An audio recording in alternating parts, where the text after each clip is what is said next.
Sally, Nellie, and Kelly are hanging out at the beach. They play volleyball and have a lot of fun. But then their ball flies away into the bushes. Nellie leaves the playground to bring it back, and she never comes back.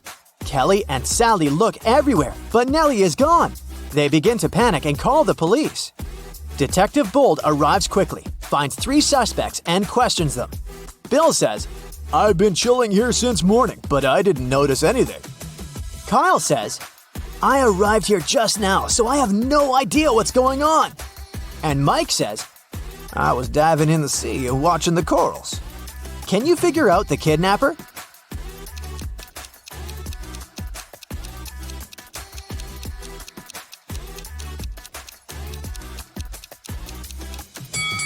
It's Kyle. He's wearing the same cap as Nellie. It seems too small for his head. That's because Kyle kidnapped Nellie and stole her cap.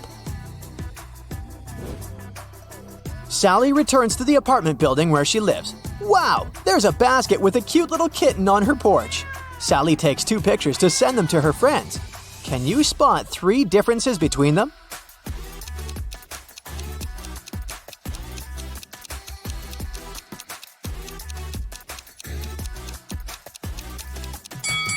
Here they are.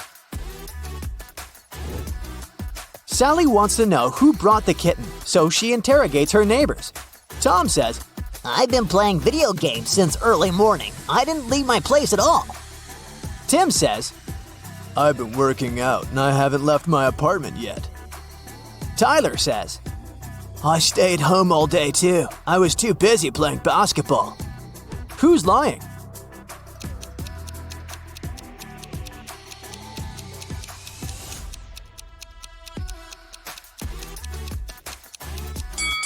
Tyler. He's playing with a soccer ball, not a basketball. Moreover, it's pretty hard to play basketball alone inside the apartment. Sally goes to the supermarket to buy some milk for the kitten. Only these 3 packs of milk are left on the shelf. Can you help Sally choose the best option?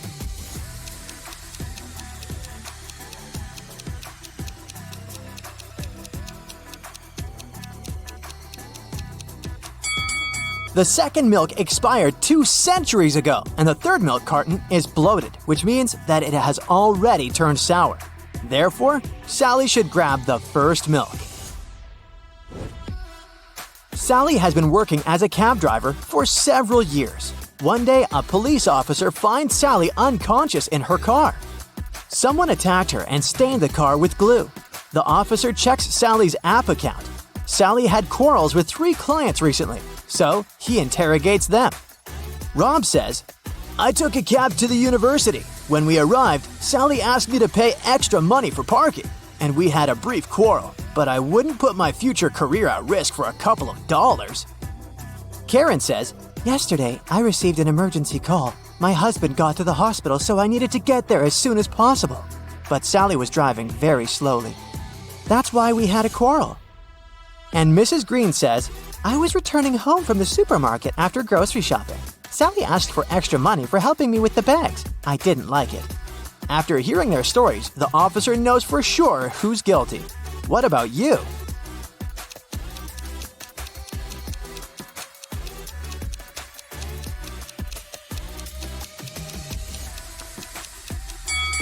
Take a closer look at Sally's car.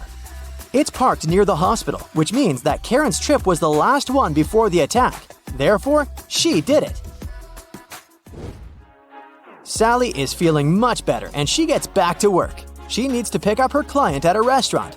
Her app offers 3 possible routes, but only one of them will actually bring her to the desired destination. Can you guess which one?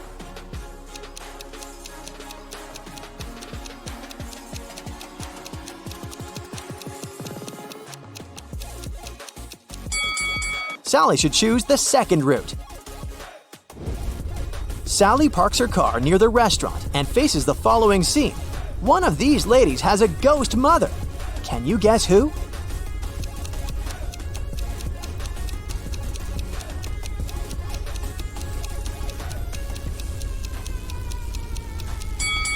The second lady is a ghost mother.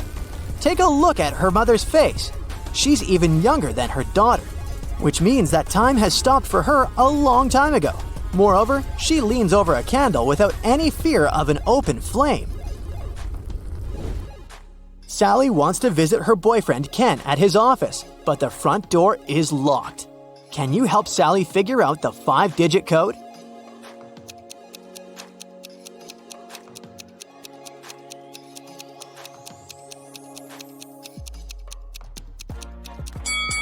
Let's take a closer look at these scratches.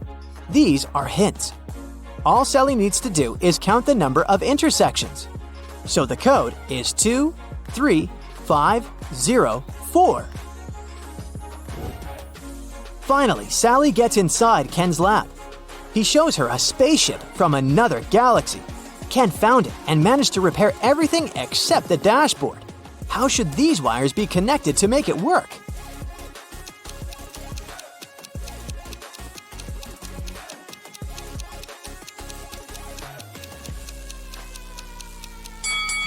Here, we see unfamiliar symbols from another galaxy. Our task is to determine which word each symbol corresponds to. These dots are put in the same places as the tails of some letters. This way, we can find a match for each word and connect the wires. Suddenly, Sally gets sick. She has a headache and a sore throat. Ken only has 4 pills that are identical to each other. They don't have any cover or instructions. So there's no way he can identify which pill serves that purpose. The only thing he knows is that 2 of these 4 pills will cure the throat and the remaining 2 will help with the headache. Sally should take 1 of each kind to heal. What should she do?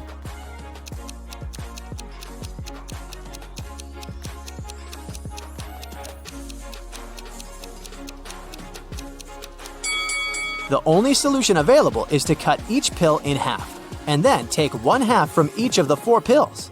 This way, she'll definitely have 1 pill of each kind. Ken offers Sally to live together. They begin to look for a new apartment and arrange 3 meetings with landlords.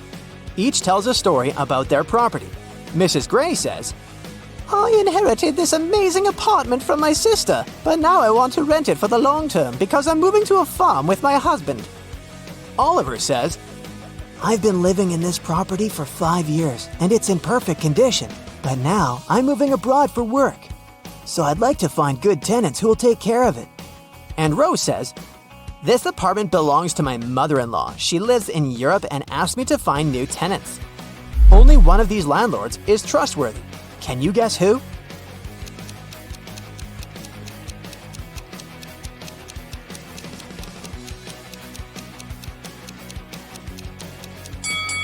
There's an advertisement near Mrs. Gray's apartment. This property is for sale. Therefore, she probably lied about the long-term lease. And now, let's take a closer look at Oliver's ceiling. It's leaking. Therefore, his apartment is not in perfect condition. Liar! Sally's kitten ran away. She's been looking for her pet all day long. Suddenly, Sally meets her neighbor holding her kitten. He says, I'll give your pet back only if you crack my riddle. I'm the last thing you take off when you go to bed.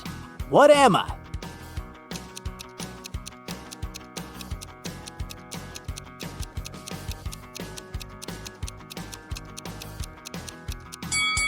Ready to hear the correct answer?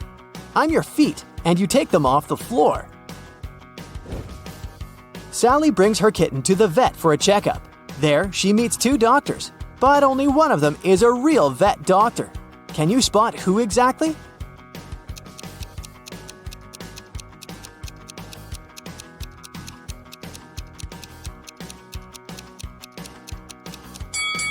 Real doctors usually wear gloves at work, but the guy on the left doesn't wear any, although he's holding a dog. Sally wants to get a job in a magic shop. The owner gives her a test assignment to find a love potion on this shelf. Sally is very confused because the recipes are too complicated. Luckily, Sally's possible future coworker, Glenda, agrees to give Sally a hint. She provides her with a bunch of recipes, and now Sally needs to figure out the correct one by herself. She only knows that a love potion should contain these 5 ingredients. Can you help her find the right bottle?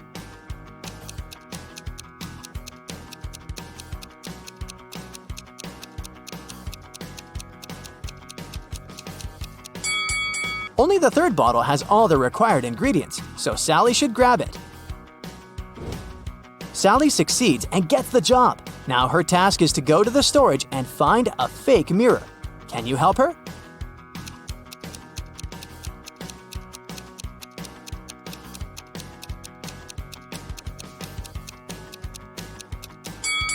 Only the second mirror shows the correct reflection, so the remaining two are fake. Sally and Glenda get hungry and order some food. Their meals are almost identical, but in fact, they have 3 differences. Can you spot them?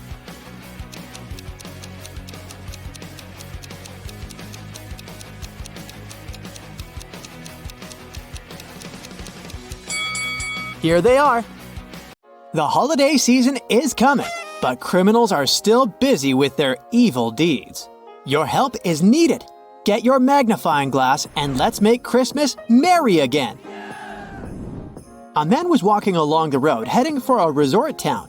At one point, he saw a weird scene. Santa was standing on the side of the road.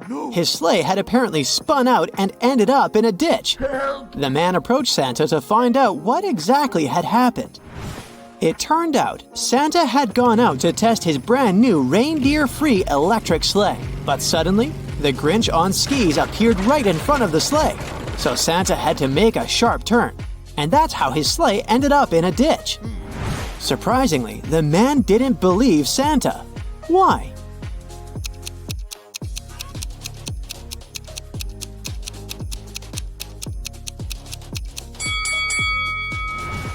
Look closely at the trail left by the sleigh. You can see that first the sleigh turned sharply, and only after that did a skier pass there. The Grinch is not guilty in this case. Most likely, Santa just lost control and now wants to frame the green guy. Santa needs to deliver some gifts, but not all chimneys are safe for him. Can you help Santa figure out which chimney he should pick?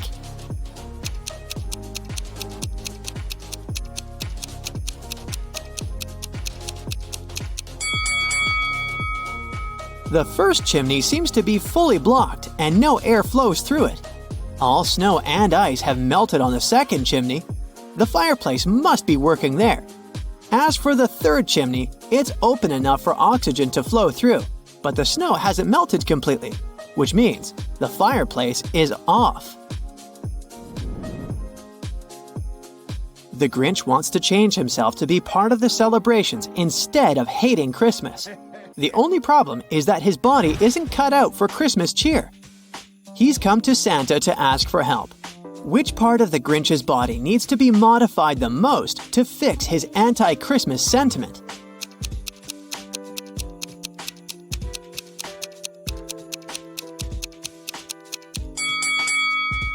His chest is where the problem lies, so we'd better swap that heart out for a bigger one, bursting with Christmas joy. Rudolph the reindeer went missing, and this put the whole Christmas at risk since children wouldn't receive any presents. Santa only knew that Rudolph had gone to the supermarket to get the products for Christmas pudding. The news quickly spread on TV, and 3 witnesses appeared. Judy said that the night before, she'd been passing by an ice cream stand on Palm Street and had seen someone grabbing a reindeer and putting it in a truck. But at that time, she didn't think it could be Rudolph. Philip claimed that he had seen a baby reindeer in a parking lot near a supermarket. The animal was eating hay together with a pony. A man in a jacket approached the animals and they all left. And Kira said that at night, she had seen a reindeer being grabbed by a man and taken away in a black car. Can you figure out who actually witnessed Rudolph's abduction?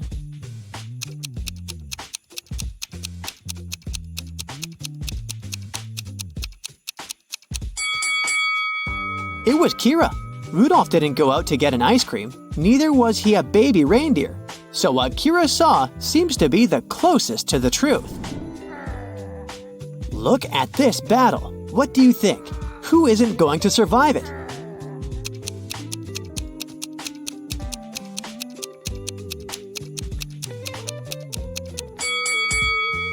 Everyone will survive. It's just arm wrestling. Almost all the presents have been stolen from Santa's factory. It all happened in the last couple of hours. The weather was nasty. There was snow on the ground and a light rain was falling. The suspects have been narrowed to 3 elves. Each of them claims to have been at home the entire time. As the roads are too dangerous to navigate on foot, the elves can only get around on their sleighs.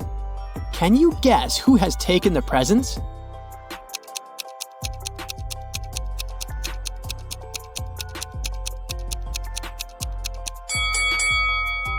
It was elf number 2. The first sleigh is damaged, and there's a lot of snow on the third one. It's unlikely someone's been using it recently. As for the second elf sleigh, there is some ice under it, which means that he's recently left the house. While he was away, the rain fell on the snowless ground where the sleigh had previously been parked. And now, this spot is frozen into ice. Let's move to the North Pole. Someone has been stealing Santa's cookies, which he keeps in the reindeer stables. Santa suspects that the criminal is one of his elves who work there, but he's also worried because all of them are allergic to chocolate, and the disappearing cookies are chocolate chip ones. Detective Robinson gathers all the elves in one room. One of them keeps sticking out his tongue and then blushing and apologizing. The second elf has traces of something brown on his hands, and the third elf keeps smiling and giggling. Look at them attentively and try to figure out which one is the thief.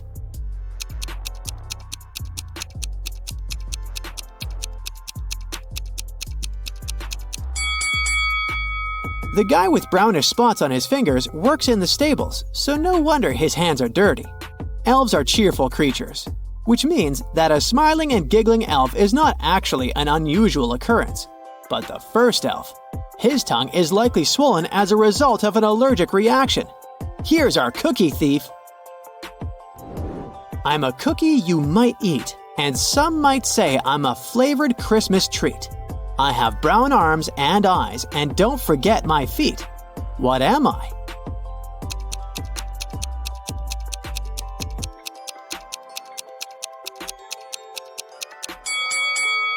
I'm a gingerbread man.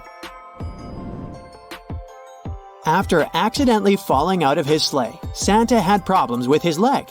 It hurt to walk, so he went to see the doctor. What did the specialist give Santa to help him walk?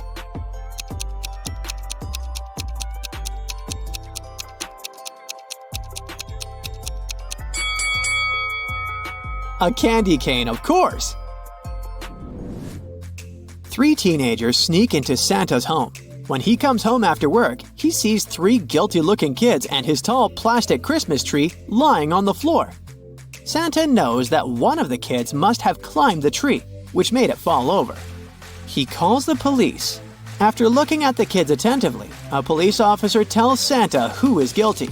Can you figure it out too?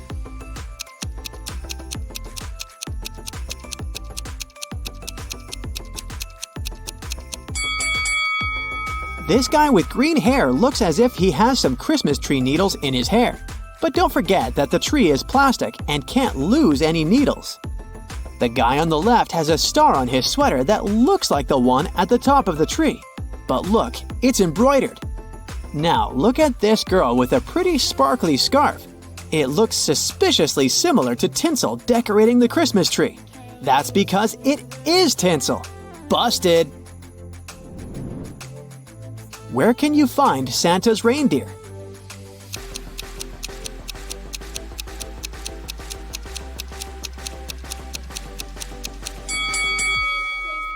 It depends on where you left them. Santa called Detective Chris Mallet and asked him to go to a haunted gingerbread house and face one of 3 horrifying monsters. They had taken up residence in Santa's tasty but currently unapproachable cabin. Chris's potential opponents are a giant reanimated Christmas turkey. It's threatening the detective with knives and looks extremely unfriendly. A scorching hot eggnog monster that looks like a moving pile of slime. Or a menacing-looking huge candy cane creature with long, sharp limbs. Help the detective make the right choice.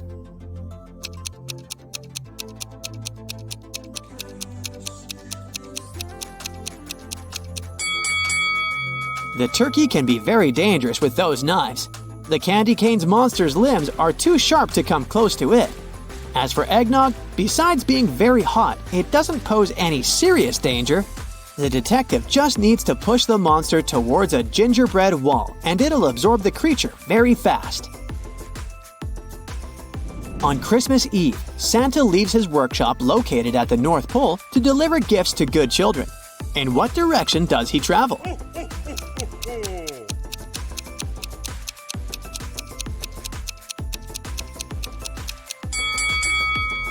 In the south direction. It's the only direction you can travel from the North Pole.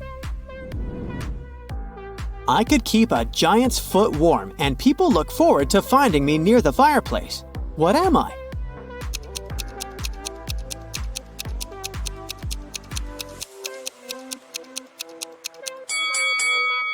I'm a Christmas stocking. What does the gingerbread man put on his bed instead of a blanket?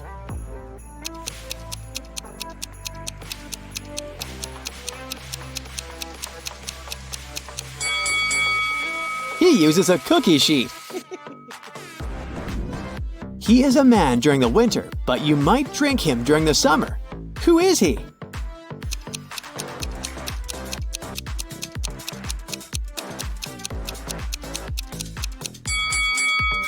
A snowman.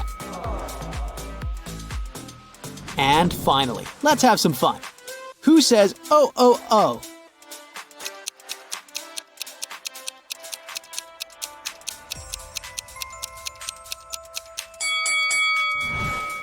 Santa walking backwards.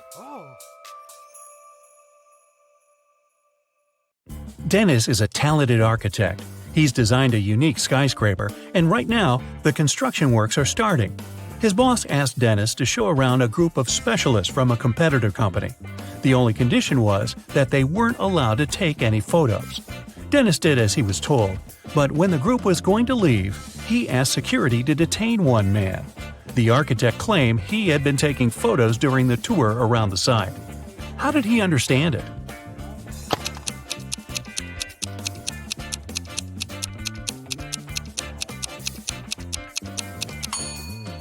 The man was carrying an umbrella. He kept pointing it at different objects, asking lots of questions. But the sky is cloudless. What does he need an umbrella for? A camera must be hidden there. Nathan came to his friend Zachary, who worked in a museum. "Look what I've got, a priceless manuscript that was written more than 1,000 years ago." Zachary looked through the manuscript and realized his friend had been fooled. Does anything in this text strike you as strange?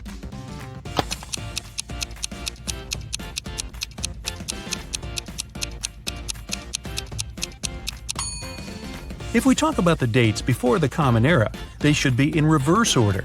The original text would read, King Alfred V ruled the country from 1320 to 1290 BCE. Detective Aaron Jones got a call late at night. It was his neighbor. "I've heard a very loud noise coming from the house next door. I'm afraid to go there to investigate alone, but what if something has happened?" When Aaron and his neighbor arrived at the place, they saw the entrance door open. They ran inside and found the house owner, Mr. Anderson, on the floor of his bedroom, tied and moaning in pain. He said he had been in bed reading a book, and then a man in a black mask broke into his room and hit him on the head. Then he tied Mr. Anderson, took all his money and other valuables, and disappeared. Detective Jones didn't believe the man. Why?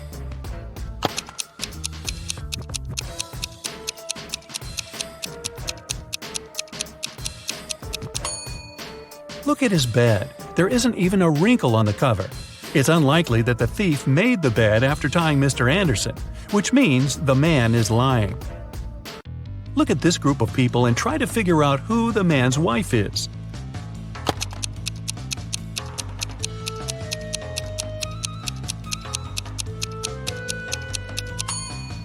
It's the woman in purple. Both she and the biker are wearing matching wedding rings.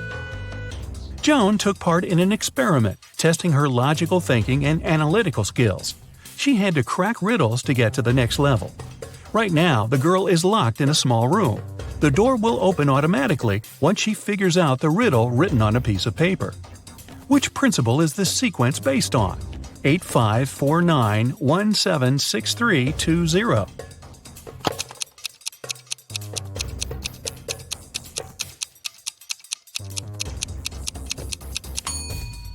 The numbers are lined up based on the alphabetical order of the first and second letters of their name: 8, 5, 4, 9, and so on. Joan managed to get out of the room and is ready for the next task. This time, the girl needs to join all the blue points on the screen, but she's allowed to use only 3 lines. How can she do it?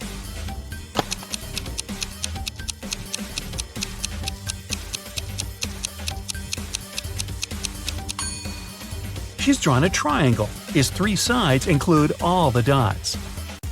The next level is rather scary. Joan is locked in a room that's slowly filling with water. This process will only stop when the girl figures out how this equation can be true. 29 minus 1 equals 30.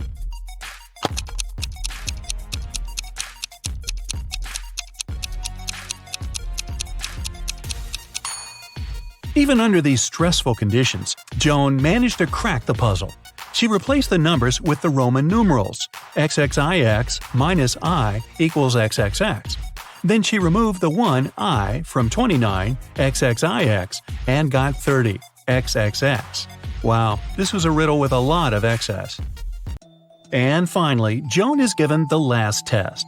She needs to figure out which object is the odd one and doesn't belong to the group. Can you do the same?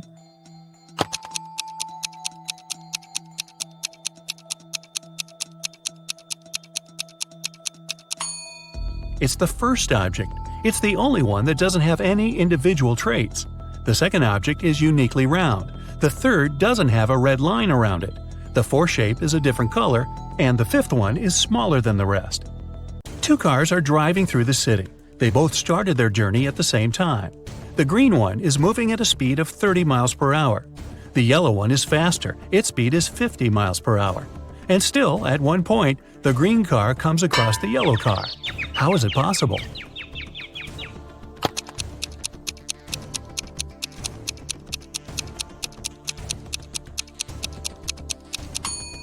Well, the cars were traveling in opposite directions. Look at this teenager and 2 women behind his back. Who is his real teacher?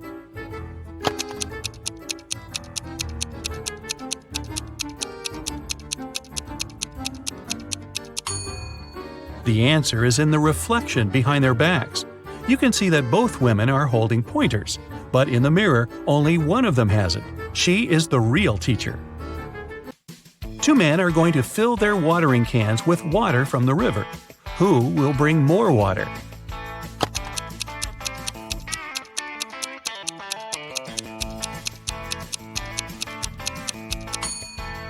The spout of the older man's watering can is situated lower than the spout of the other man's can, and the level of water can't be higher than the spout.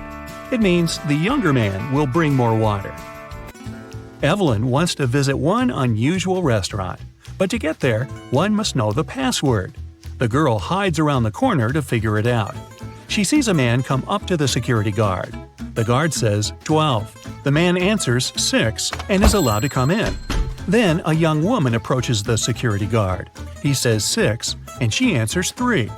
Evelyn is sure she has figured out the pattern. She comes up to the security guard and hears him say 4. The girl says 2, and isn't allowed to enter. Why?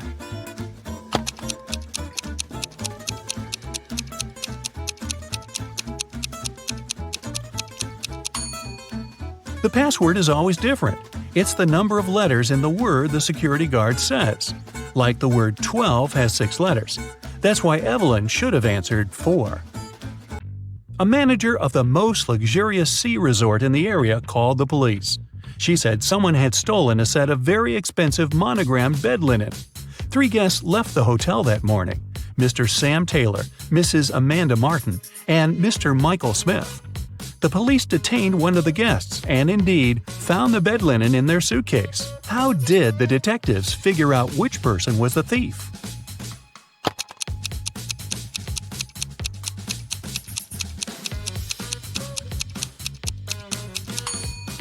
As you can see, the hotel's name is Morning Star. This means the monogram on the bed linen was MS. The only person with the same initials is Mr. Michael Smith. Hannah called her friend, Detective Evelyn Marks, and asked her to come as soon as possible. While the woman was away walking with her dog, someone had gotten into her house and stolen her laptop. Hannah was sure it was her neighbor, Jeremy. Evelyn went to question the man, but he wasn't at home. She decided to wait for him in her car. Soon she saw Jeremy opening his entrance door. "I went fishing early in the morning. Don't you see that I've just come home?" But Hannah didn't believe Jeremy and took him to the police station. Why?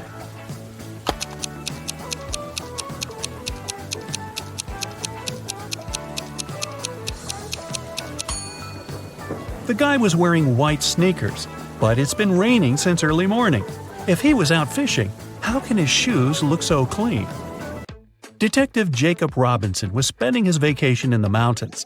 One morning, he found out someone had stolen a big sum of money from the owner of the hotel where he was staying. Jacob offered the man his help and questioned all the hotel guests. Emma said, "I felt unwell and spent all the evening in my room."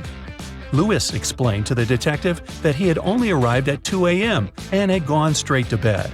And Simon said, "I've got friends living here in the village. I went to visit them and returned in the morning, just an hour ago." Detective Robinson immediately realized who was guilty. Do you know it?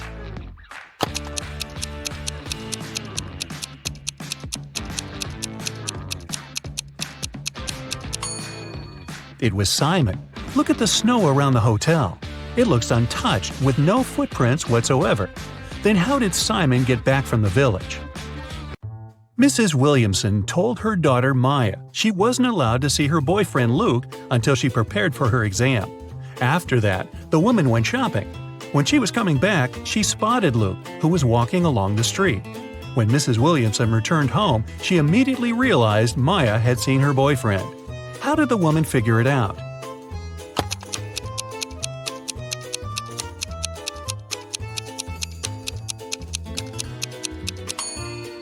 When she was leaving, there were 5 roses in the vase on the kitchen table. Now there were only 4, and when she saw Luke, he was carrying a rose. Private Detective Sean was waiting for his client in the lobby of a large hotel. The client was running very late. That's why, to entertain himself, Sean was observing the hotel guests. He noticed a man at the reception desk. He had 4 suitcases, but refused when the porter offered to help him with the baggage. The man went to his room, only to reappear 5 minutes later with the largest of his suitcases. Half an hour later, he returned without the suitcase and went to his room. Soon, he rushed to the reception shouting, "My suitcases, they're gone!" Sean introduced himself and, together with the hotel management, joined the man in his room. Something seemed off about the guy, and soon the detective realized he was a fraudster. What did the man do?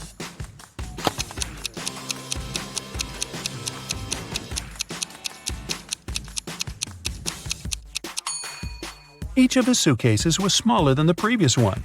The man packed all of them into the largest suitcase and left with it. And then he pretended someone had stolen his things. Detective Taylor was chasing a dangerous criminal. Suddenly, the man entered a hospital, but there are hundreds of rooms there. Luckily, it was raining, and the criminal left footprints on the floor. The detective followed them and got into a small room. There were 3 people there. All of them were covered in bandages from head to toe. But one of them was a fake patient. Who?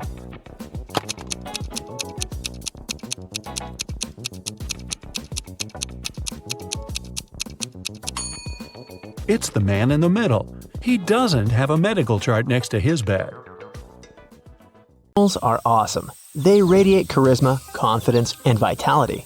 Here's a brief quiz that will help you find out what your very own guardian animal is and adopt some of its amazing, authentic traits.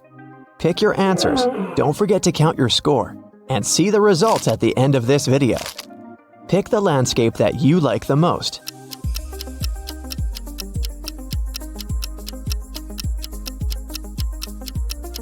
African savanna adds 2 points to your score.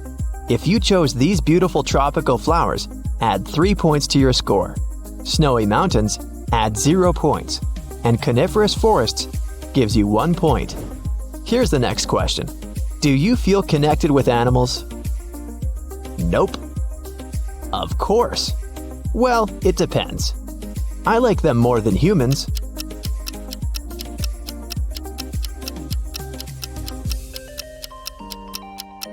Option A adds 1 point to your score. If you chose B, add 3 points to your score. Answer C costs 2 points. And D brings you 0 points. How would you describe yourself? Smart, beautiful, lucky, hardworking.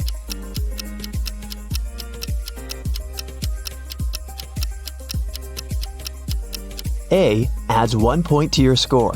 If you picked option B, take 2 points. Option C adds 3 points.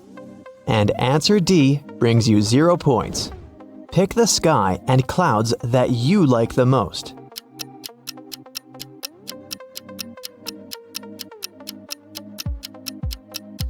This delicate surprise brings you 3 points. If you liked the thunderclouds, add 1 point to your score. Romantic sunset lovers get 2 points. And the starry night sky brings you 0 points. What do you do if you see a spider in your home? I scream and run away from home. Nothing, I let it go. I take a picture. I give it a name and we become best friends.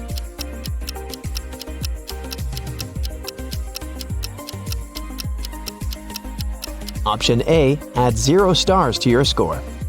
B brings you 1 point. Answer C is worth 2 points. And D brings you 3 points. What taste do you prefer most of all? Salty, sweet, spicy, neutral.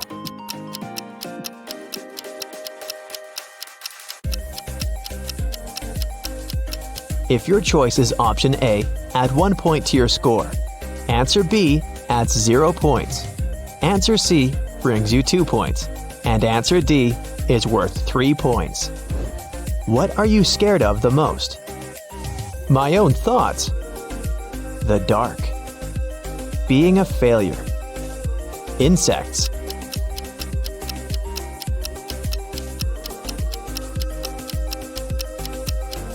Card A brings you 1 point. Option B adds 2 points to your score. If you chose C, add 3 points to your score. And answer D brings you 0 points. Do you feel like a leader? I don't, but who if not me? Never, that's the worst job ever. Always, I like to control everything. I wish I had enough courage.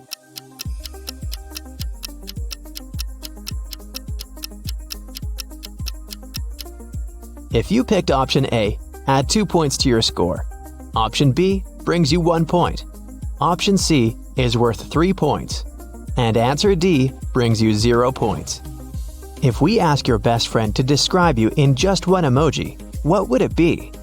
Laughing? Crying? Poker face? Heart?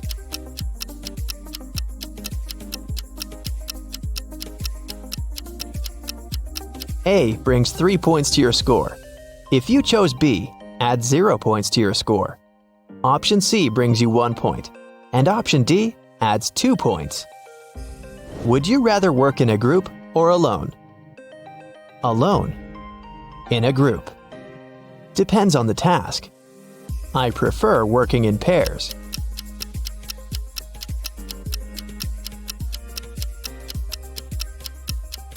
If you picked option A, add 3 points to your score. Option B brings you 2 points.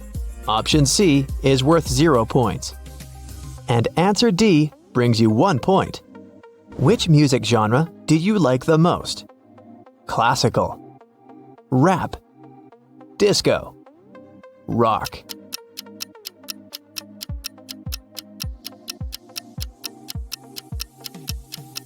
A adds 0 points to your score. B brings you 3 points. C adds 2 points. And D adds 1 point. If you could make one wish come true, which one would you pick? To be immortal. To become super beautiful. To become super rich. To make all creatures in the universe happy.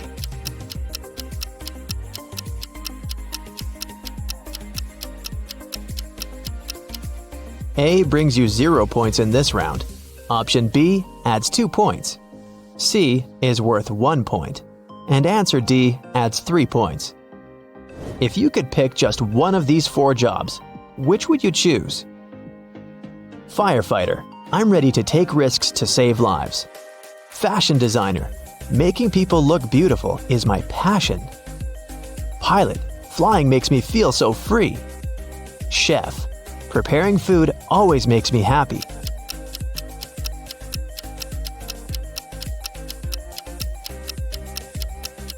If you chose A, add 1 point to your score.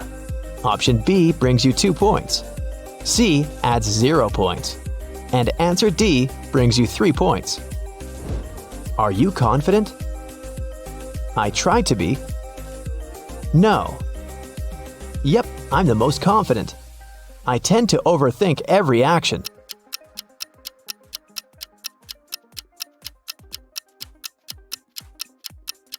If you picked option A, add 3 points to your score.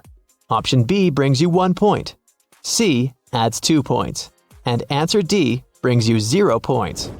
What do you usually do when you feel upset? Talk with my therapist. Go outdoors and play a sport. Listen to music.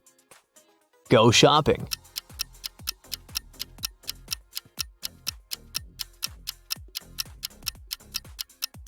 If you chose A, add 0 points to your score. Option B brings you 1 point. C costs 3 points. And answer D brings you 2 points. Pick one element. Air, fire, water, earth.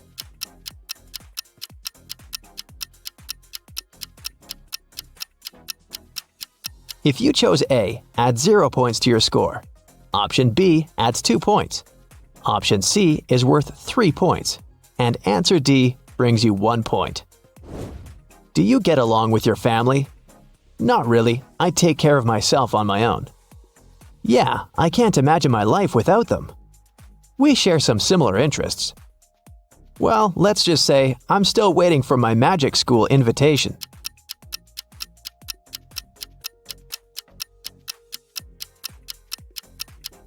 If you chose A, add 1 point to your score. Option B brings you 2 points. C adds 3 points. And answer D brings you 0 points. Pick an item of clothing.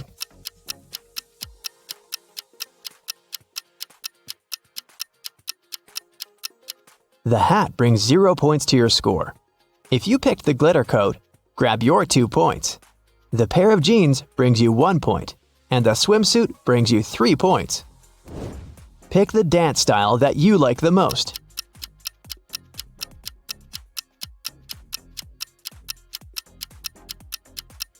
Ballet dancers bring 0 points to your score. The contemporary dancer brings you 3 points. If you pick the tango, grab 1 point. And the Brazilian carnaval brings you 2 points. Which one represents you? Cozy, funny, kind. Modest, loyal, trustworthy. Careless, adventurous, spontaneous. Beautiful, beautiful, beautiful.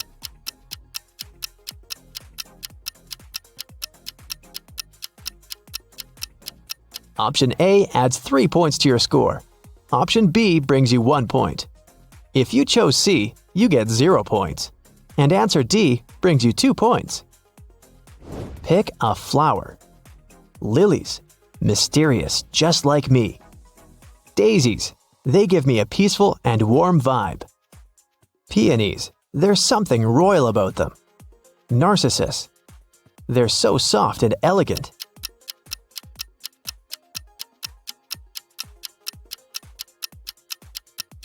Card A adds 1 point to your score. Option B brings you 3 points. If you chose C, grab your 2 points. And answer D brings you 0 points. What pet would you rather have? Cat, dog, bird, iguana, obviously.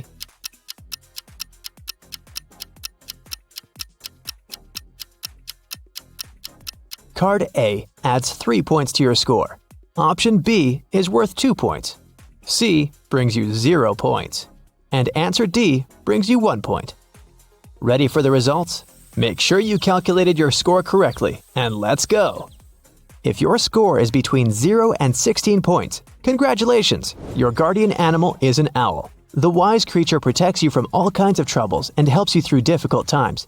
It also makes you attentive enough to see fake friendships and the evil motives in other people. Sometimes you might feel insecure like you're from another planet, but don't give up. Allow yourself to make space for long-term prosperity and well-being. Whenever you face injustice or feel less confident, your owl guard will help you calm down and step into your power again. If your score is between 16 and 32 points, your totem animal is a wolf. You probably like to stay in the shadows and allow your noisy friends to take away the whole spotlight. Your soul guardian teaches you to value independence, self-sufficiency, and calmness. Walking alone and journaling can help you rediscover your authentic self. People tend to perceive you as a deep, mysterious person. They want to learn more about your inner world. So, if someone ever violates your boundaries, just make one of those angry wolf looks. If you got from 32 to 48 points, your soul protector is a lion. This animal can teach you to overcome pride and egocentrism in order to become a kind-hearted and generous leader. People come to you for advice all the time because you radiate confidence and humor. Every dream seems possible when they're around you. Although your supply of love for people is almost inexhaustible, sometimes you need a break. So, manage your energy wisely and don't allow people to take advantage of you. If you got from 48 to 66 points, your guardian animal is a whale. It can teach you to vibe with the ocean and enjoy life as it is every step of the way. This feeling of oneness, unity, and wisdom will help you navigate through life as if you were dancing with the waves. Try to cherish this state of mind and observe the drama of life from a detached point of view, like an experienced film director or music composer. This will give you the capacity to invent progressive solutions that improve people's lives and the environment. Well, you're a private detective. You work in a city inhabited by people and magical creatures. You're going to have a rough night. The full moon is coming. It's the time when people and monsters go crazy. Like any detective, you write down your guesses in a diary so that you can summarize the results later. It's afternoon now. You're sitting in your office. Lightning strikes in the sky and someone knocks on the door at the same time. A pale woman enters the room and asks for help. You notice a bracelet on her arm. Her zombie brother is accused of stealing some jewelry, but she's sure he is not guilty. She asks you to prove it. You arrive at the store. On a broken display case where the jewelry used to be, you notice fingerprints. There are 3 suspects: a werewolf, an elf, and a zombie. Which of them is the thief?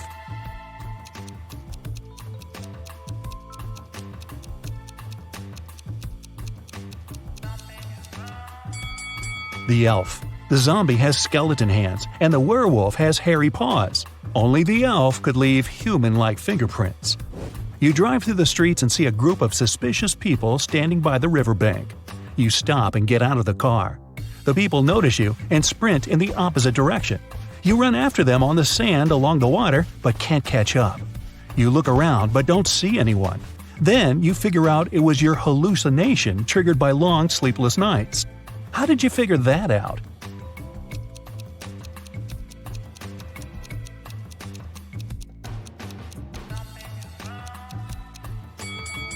You ran after these people on the sand, but you can only see the footprints of your boots. You're walking back to the car and hear some screams coming from the water. A woman is calling for help. You run into the river and swim toward the drowning woman. But when you approach her, you see 3 people. They're all screaming, but only one of them is a real human and needs help. The rest are mermaids who want to lure you to their kingdom. How can you find out who the real woman is?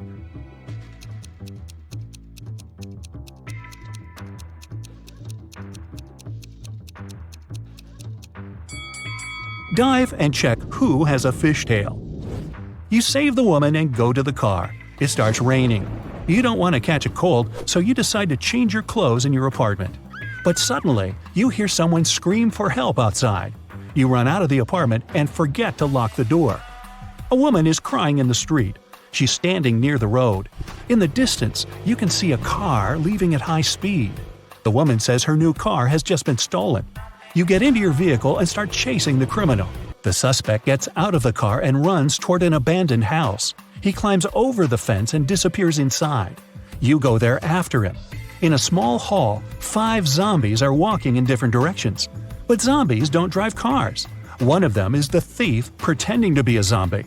Who is it exactly?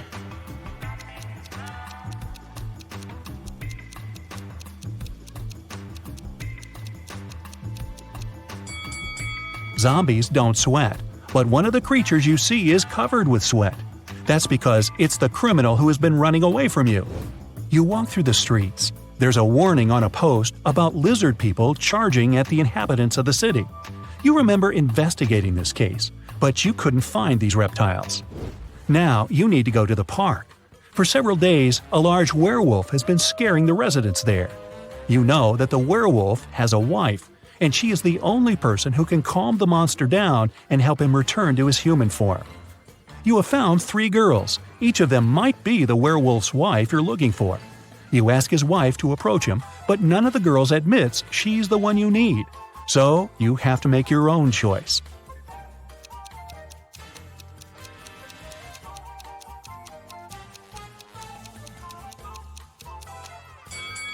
Do you see some wool on this girl's clothes?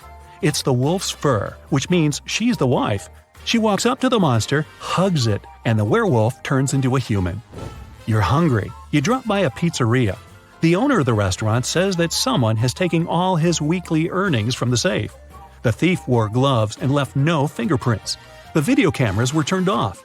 You know this pizzeria has had several similar incidents over the past year. Every time, the insurance company paid the owner the entire amount that had been stolen. You're sure the owner took his own money to use the insurance again. Take a look at the office and prove that the owner is guilty.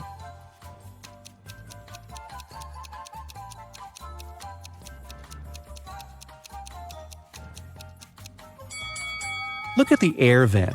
Behind the grated hatch, you can see the bundles of the stolen money you've been looking for. There's a long night ahead, and you're feeling sleepy. You go to a small cafe to get a coffee. You give the money to the saleswoman and take the cup with the drink. You take a sip and realize the woman is in danger right now. How do you know that?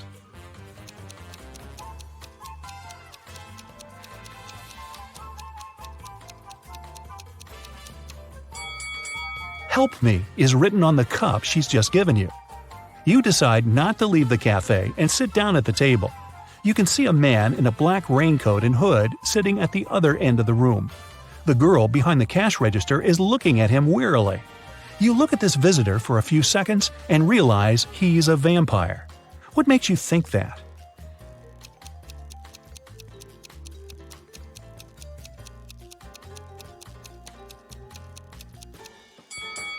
It's night outside. You can see your reflection in the window.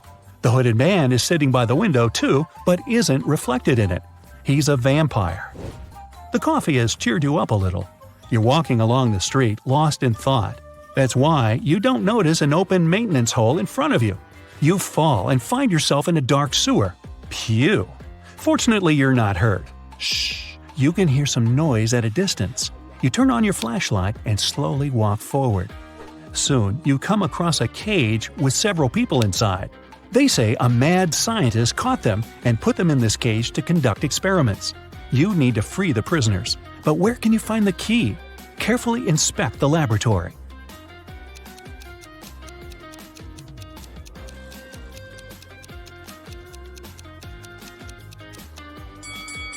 One of the jars with chemicals standing on the shelf has a key inside. You take it out and are about to open the cage, but the scientist returns. He tells you not to do this. The people inside are actually mutant lizards. The scientist admits that he accidentally turned regular crocodiles into humans. The scientist managed to catch these monsters and put them in this cage. He's going to turn them back into reptiles and let them go. The prisoners say they are humans, and the scientist lies. Who do you believe?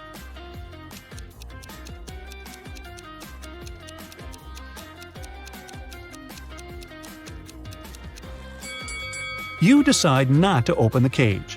Inside, next to the people, you can see pieces of faded skin and scales. Snakes and other reptiles shed during molting. You believe the scientist, and he promises that he will soon fix everything. You're back in the street. It's as dirty and uncomfortable here as in the sewer. Nearby, a bolt of lightning strikes something. You hear someone screaming and run there. A multi-story building is on fire. An old lady is crying. She's left her cat in the apartment. Firefighters may not be able to save it, so you decide to do it yourself. You go up to the top floor using an old fire escape. It collapses behind you. Fortunately, you manage to jump into the window. You're in the old lady's apartment. Several floors lead to different rooms. You don't have time to check each of them. The fire is getting closer. Where is the cat?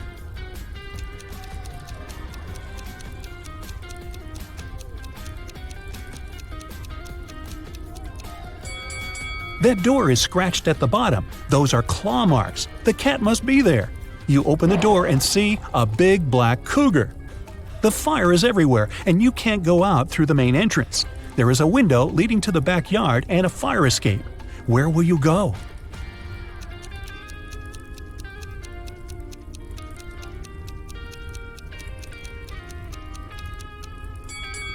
The fire escape collapsed when you were trying to get into the apartment. In the window, you see the tree. It has stopped raining, but it's already morning. Tired, you reach your apartment. You turn the key, open the door, go inside, and realize that someone is here. How have you found out?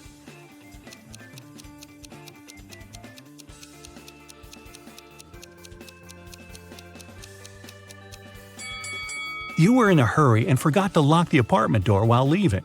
Someone got in and locked the door from the inside, and you had to use the key to open it. You see a human silhouette standing in the shadows and realize that you know this person. Who is it?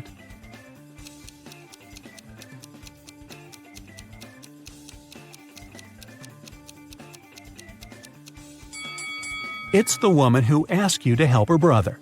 She was wearing a red bracelet. The silhouette has the same accessory. I came here to thank you in person. The door was open, but you weren't at home, the woman says. She asked, how many puzzles have you solved tonight? You realize it's time to look at what you've got. 0 to 3 points. It's too early for you to go out to patrol the streets of a dangerous city and help people. You need more experience. Practice and solve more logical puzzles. 4 to 8 points. Not bad. You've solved more than half of your cases. The city is grateful for that. 9 to 11 points. You're one of the best detectives in this city. Every day you help people, but you feel that you can do better. 12 to 14 points. The sirens of police cars, screams, suspicious faces in dark alleys. You can't live without it, and the city can't live without you. You're a treasure hunter, okay? Today you find yourself on an island. There, you'll need to crack twisted riddles, figure out the main mystery, and find the treasure. In the end, you'll calculate your points. Your old friend gave you a map of a small island for your birthday. He told you there were pirate treasures hidden in that place.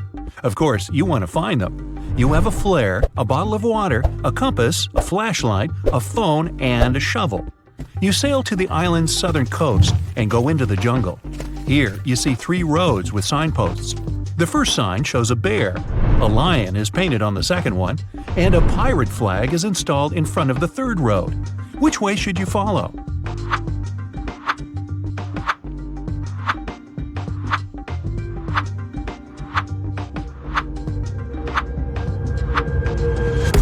It's the 21st century now. The pilots have long been gone. Now there are no people on this island. It seems the flag indicates the route the pirates took when they went to hide their treasures. A lion and a bear may indeed live here, so you opt for the pirates' trail. You make your way through the dense jungle, leaving marks on trees not to get lost. Then you notice a small hut. You go inside and see a big chest with a rusty lock. Inspect the room. Is there anything here that can help you open the chest? There's a tire iron in the corner behind the broken chair. The lock seems weak, so you can easily tear it off. You open the chest and see nothing but an old map of the island. There are 3 marked points with treasure on the map. You leave the hut and follow the route to the first place. You find the wreckage of an old wooden ship. You wander over its deck. Suddenly, the boards crack under your feet, the floor breaks, and you fall into the hole. It's dark and cold here. You turn on your flashlight and see a chest. You touch it and hear a growl. A zombie pirate is slowly coming towards you. After a second, you realize there's nothing to be afraid of. Why so?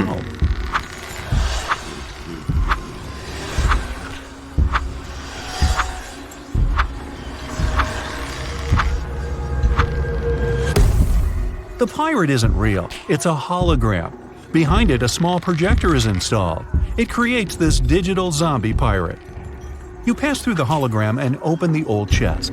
There are precious stones inside. You put them in your pockets, get out of the ship, and look at the diamonds.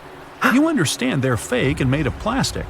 You open the map and cross out the dot with the first treasure. Now you go to the second chest. Along the way, you continue to mark trees. You hear some hissing sound nearby. It's a snake. You don't know if it's venomous or not. It raises its head and looks at you. What will you do?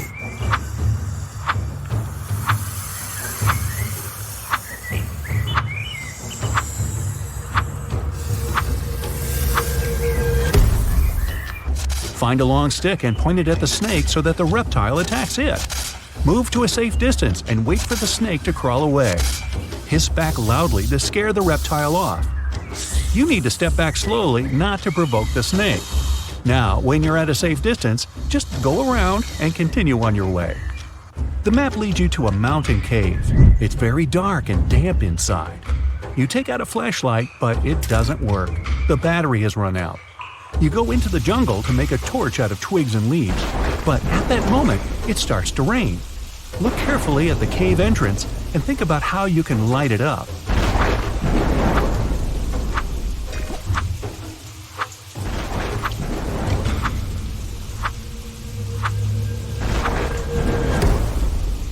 The solution is in your pocket. Send the flare into the cave. The dark place gets illuminated by the red light, and you can see a chest inside. The chest is huge, but unfortunately light. Inside, you find one gold coin. It seems real, but where is the rest of the treasure? At this moment, the red light goes out, and you hear the flapping of wings. You look up and see hundreds of eyes glittering in the darkness. Bats. They scream and fly in your direction. You don't have time to run out of the cave, and there are no more flares. What are you gonna do?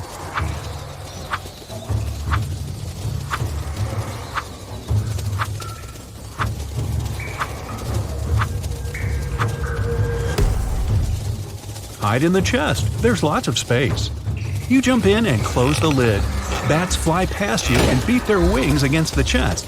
There is a crashing sound. You can feel the ground trembling beneath you. Then there's silence. You get out of the chest, go to the exit, and find that it's blocked by large stones.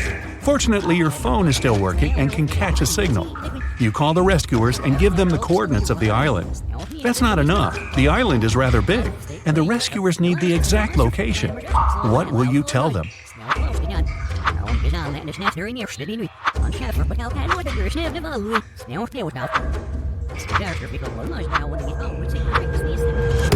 You went into the jungle in the southern part of the island and left lots of marks on the trees. Rescuers can find you with their help. That's all. Now you just have to wait. A few hours pass. You've drunk all the water and fallen asleep. The rays of the sun wake you up. Someone has removed the stones and cleared the exit. But who did this? Rescuers or someone else? You cross out the second place on the map and head to the last treasure point. You make your way through the jungle and notice a grizzly bear nearby. It sees you too and stands up on its hind legs. The beast looks extremely unfriendly. You scream to scare the animal away, but it's not working. What shall you do?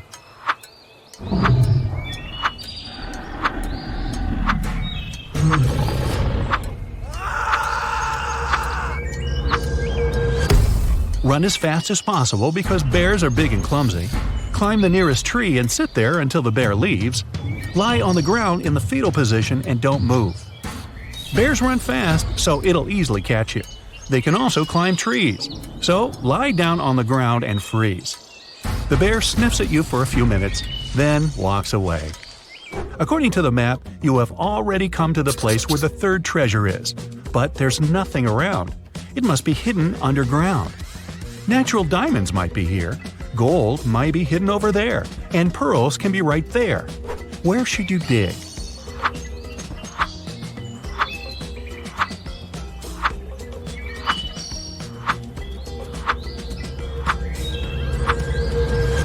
You have already found plastic diamonds. Maybe the ones hidden here are fake too. Also, real diamonds are mined deep underground in rocks. Natural pearls are found on the seafloor. They can't be here. You need to dig the spot with the gold. You take out a shovel and dig for a few hours. You open the chest and put all the gold coins in the bag. Now you need to get to your boat quickly. Night falls. On the way, you meet pirates. They have sabers, parrots, and eye patches. They want to catch you and take away the gold. You understand that they are not real pirates, but just pretend to be them. How did you know that?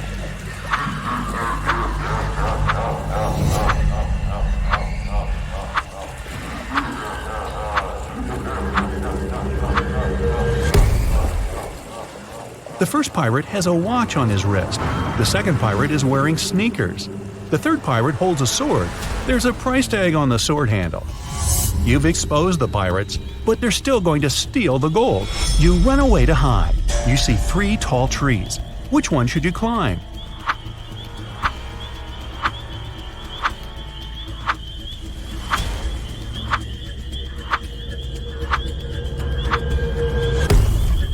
There's a venomous snake hidden among the leaves of the first tree.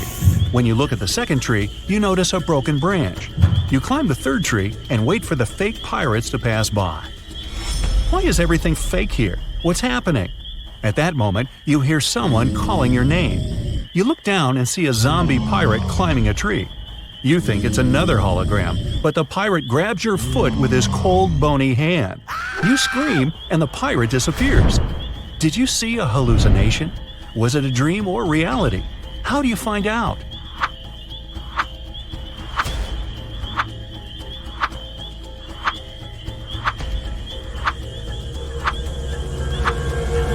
The pirate was a dream. It was night when you climbed the tree. It's morning now. You've been sleeping on the branch all this time. You get down and go to the boat you used to come here. It's located in the southern part of the island, and you realize you're lost. Because of the fake pirates, you missed your turn.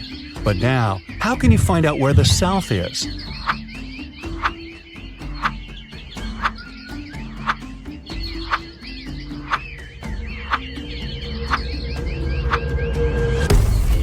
You need to look at the sun. It sets in the west, so you can figure out where the south is.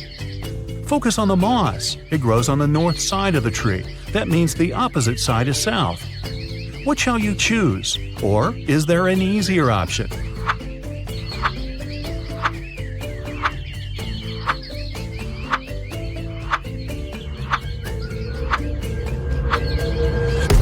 You have a compass, remember?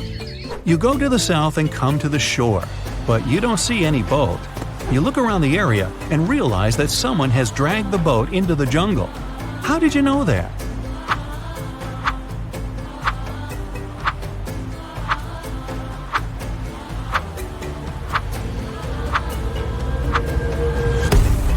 There were human footprints and a long trench left by the boat in the sand. Someone was pushing it. You follow the trail and find the boat. It's hidden among the leaves and bushes. But you don't rush to get it because it's a trap. Why do you think so?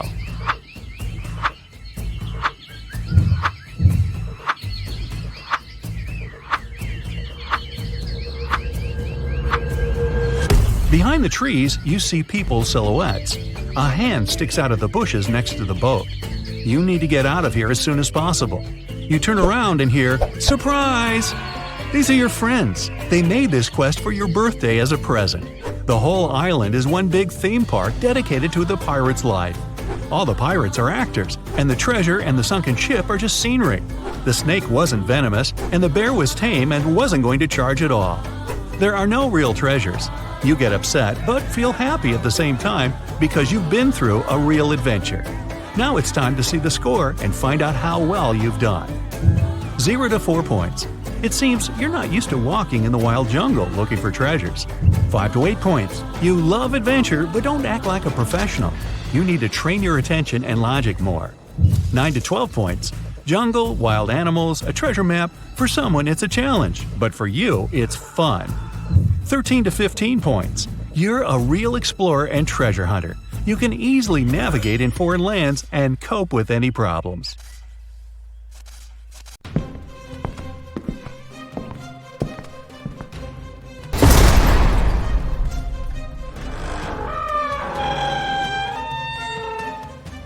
Hey Sherlock, I've got a job for you.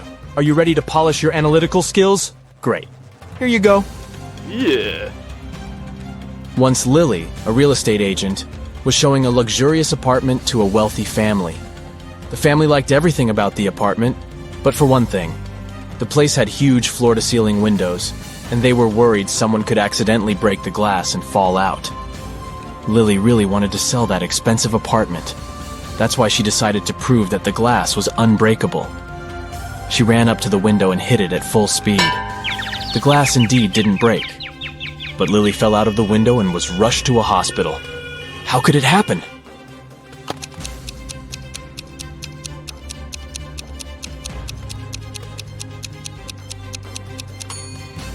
The glass didn't break, it simply popped out of its frame. One day, Detective Morris decided to have a walk in the park. In the middle of his stroll, he got a call from his assistant. It turned out that a huge pile of plastic on the outskirts of the city had disappeared overnight. The detective rushed there, and guess what? The information was true. But the most bizarre thing? There were no tire tracks or any other marks around the place. But then, how could the thief transport so much plastic without using a vehicle? Suddenly, Detective Morris noticed some weird footmarks. Can you help the man understand who they belong to?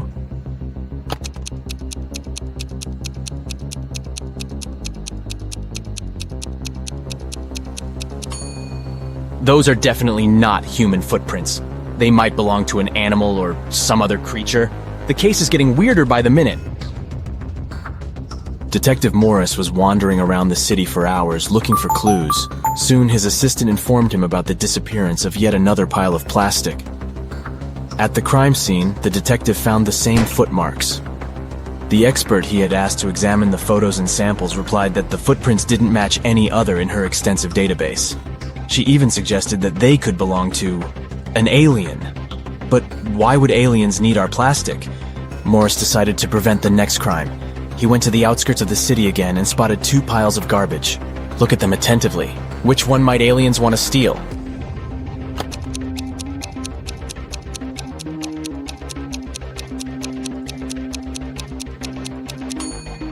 They will definitely go for the pile on the left.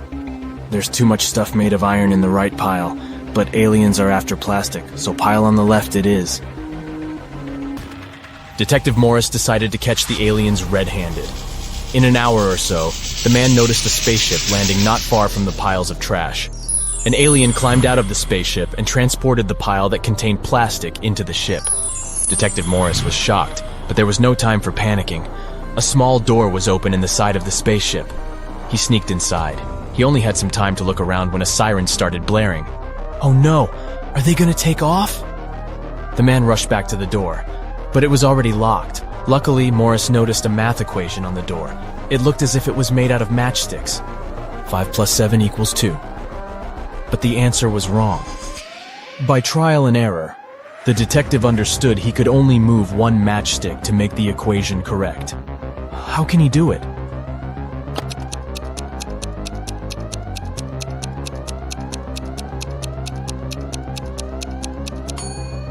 Detective Morris moved this matchstick and got 9 - 7 = 2. The door opened, and the man ran for his life. But the main question remained unanswered. Why did aliens need our plastic? Write your ideas in the comments below. Now look at these animals on the screen. A cat, a camel, a cheetah, a chicken, a crocodile, and a pig. Which animal doesn't belong here?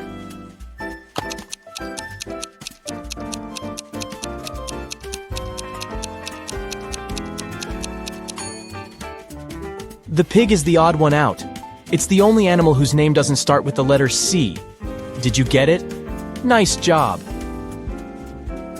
Look at these 6 glasses. The first 3 are filled with water, while the other 3 are empty.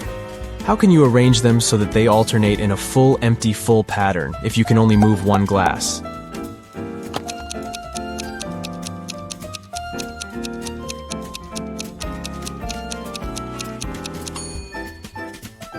Pick up the second glass and pour the water into the 5th one. Here you go. Now you have 7 guests at your birthday party. and your task is to figure out how to divide your very round birthday cake into 8 equal pieces by making only 3 cuts.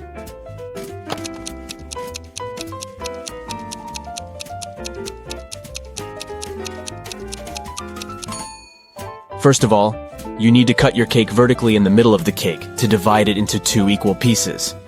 Repeat the same process, but this time, make a horizontal cut. Now you've got 4 slices. And the final third cut should go laterally across the cake. Voila! You've got 8 equal slices. Look at these bottom lines and try to figure out which of them is the continuation of the top one.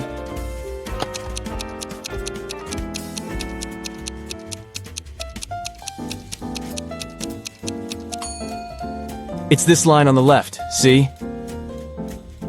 You've been kidnapped by an insane scientist who's going to test his new protective cream on you. After covering you with this lotion, which you absolutely don't trust, he offers you to choose one of the 3 containers he'll then throw you in. One of the containers is filled with radioactive waste. In the second container, there is an acid that can eat even through metal. And the third one is filled with lava from the largest volcano on Earth that erupted a year ago. Which container should you choose?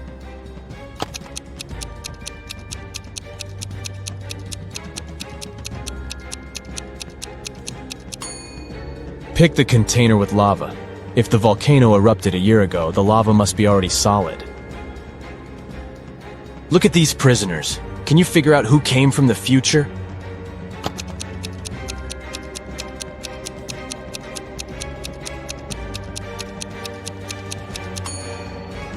It's the guy in the middle.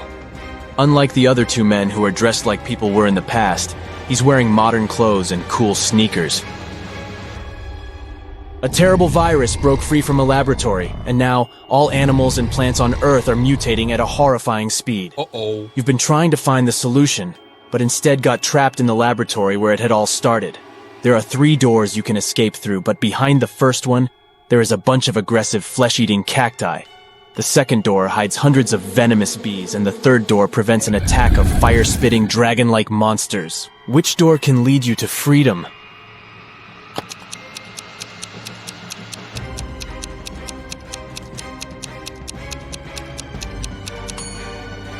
You can get out of there alive if you choose the first door.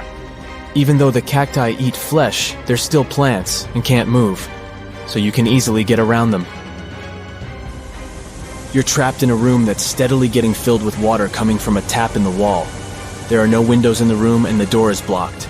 You have a mop and a big bucket. What can you do to survive? Yep, you don't have any options in this riddle, so think of your own way to get out of this situation.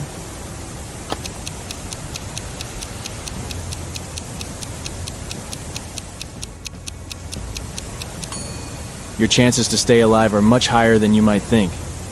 Just turn off the tap. Nathan came to visit his friend Zachary, who worked in a museum. Look what I've got.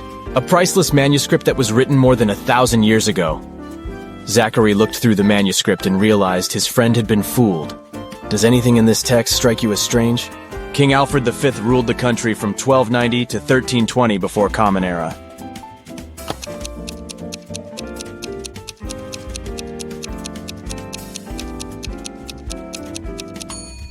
If we talk about the dates before the Common Era, they should be in reverse order. The original text would read, King Alfred V ruled the country from 1320 to 1290 before Common Era. A villain has caught you, and now he lets you choose in which cage he will keep you. You can get out of the cage only through the lid in its ceiling. But on top of the first cage, there is a nest of venomous snakes. Boiling water is on top of the second cage. And on top of the third cage, there is a hungry lion. Which cage should you pick to be able to escape when the villain falls asleep?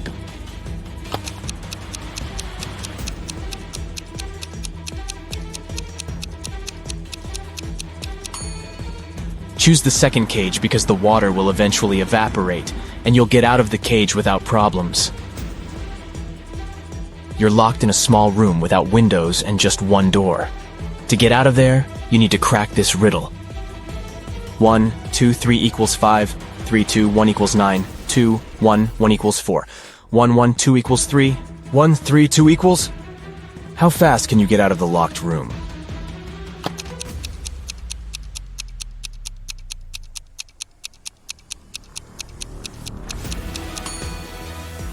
The answer lies in the addition of the second and third digits and the multiplication of the sum by the first digit.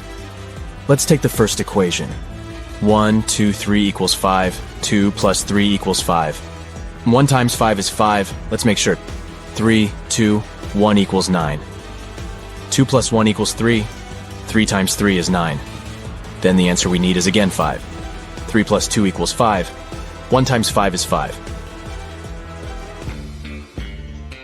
Now, let's check if you can think outside the box. A few rebus puzzles will do the job. Try to figure out this one. Way, progress.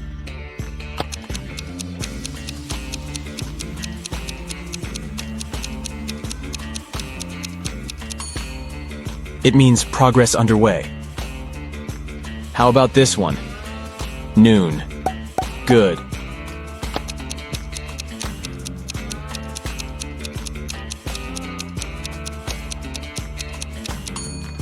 It's good afternoon. Pay attention to the arrangement of the letters. C, L, E, A, N. Do you think you can figure it out?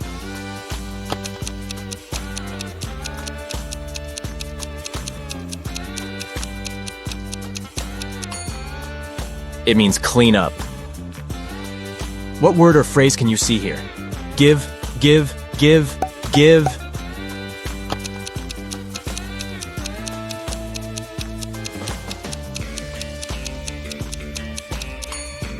It stands for forgive. Concentrate. I believe you can crack this puzzle. 1N, 3N, 5N, 7N.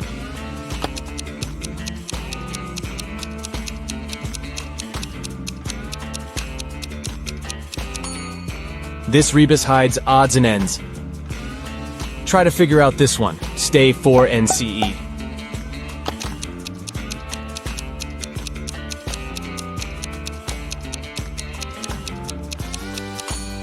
It's for instance.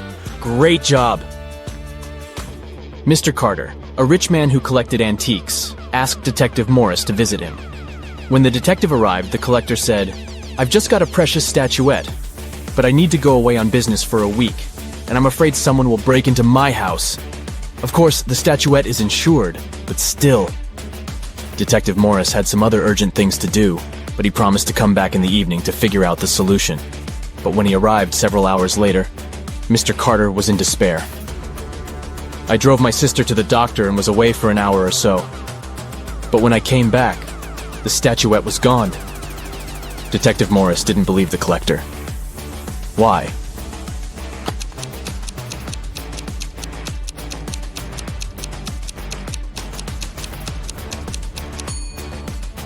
When he left the house in the afternoon, he noticed an apple lying in front of the left part of the gate. It's still there. But for a car to drive through, both parts of the gate have to be open. This means that Mr. Carter lied about leaving his home by car. Several gold bullion bars were stolen from a bank. The police had a few suspects. But when they arrived at the main suspect's house, they realized they had forgotten to bring a warrant. The man told them he wasn't going to allow them to search his house. "Come back with the warrant and we'll talk."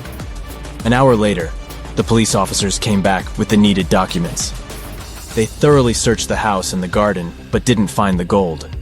Suddenly, one of the officers exclaimed, "I know where he hid the gold. Have you figured it out too?"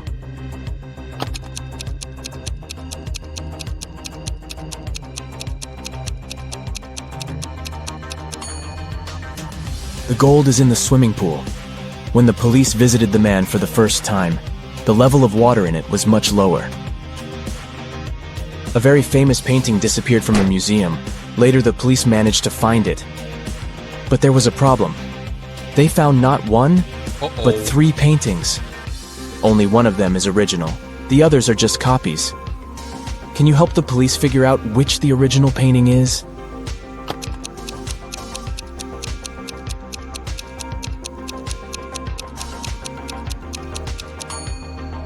It's the one with the brown frame. Take a look. All frames in the museum are made in the same style. You've got accepted to the best school of witchcraft and wizardry. One of the classes you have to attend is about transforming into animals.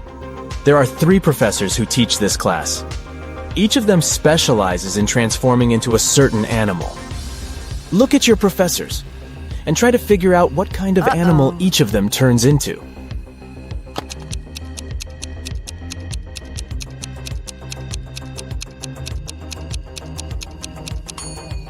Have you noticed that the first professor has a forked tongue? He must transform into a snake. The second professor has a lion's tail. It must be the animal she transforms into. And the third professor has bear claws. He must turn into a grizzly bear. Robert was a collector of rare coins. One day, the man called the police. "I got this coin only yesterday," he cried. "I've been looking for it for several years, and now it's gone. I'll bet it's one of my brothers. Frederick and Matthew live together with me. One of them collects ancient books, and the other is crazy about rare stamps. All our collections are kept in one large room." The police started to ask Robert for more details. It turned out that the key from the room where all the collections were was kept in a vase standing on the fireplace. The only person who visited the house was Robert's friend, Mark. The man liked the coin so much that he started offering big money for it. But Robert didn't agree to sell it. In the morning, he came to check on the coin, but it was missing. When the police arrived, they found out the room had been opened with the key. The police didn't find any fingerprints either. Do you know who stole the coin?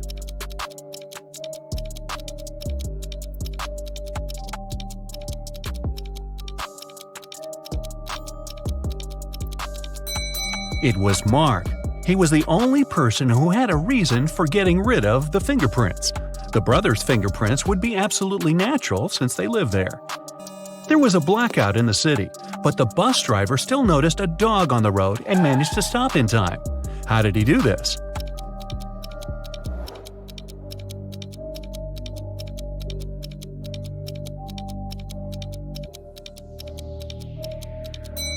This accident happened during the day. It's nothing but holes tied to other holes. At the same time, it's as strong as steel, but not as stiff as a pole. What is it?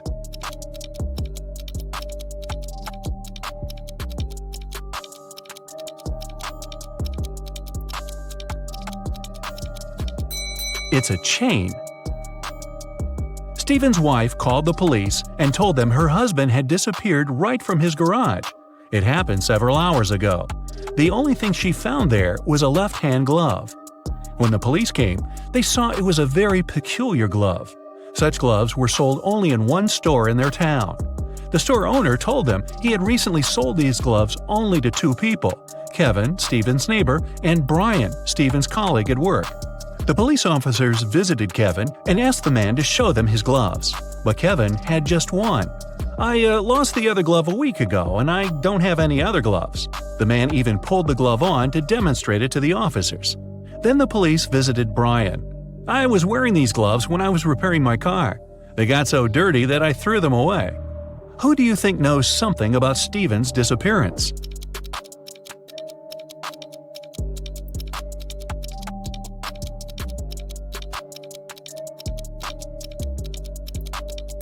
Brian. Kevin put his glove on his left hand, and the glove Stephen's wife found was also for the left hand. A math teacher told his students about the Roman numerals. After that, he asked them to draw just one continuous line and turn IX into 6. The only condition was that the students were not to lift their pens from the paper until the line was finished. Jeffrey was the first to complete this task. How did he do this?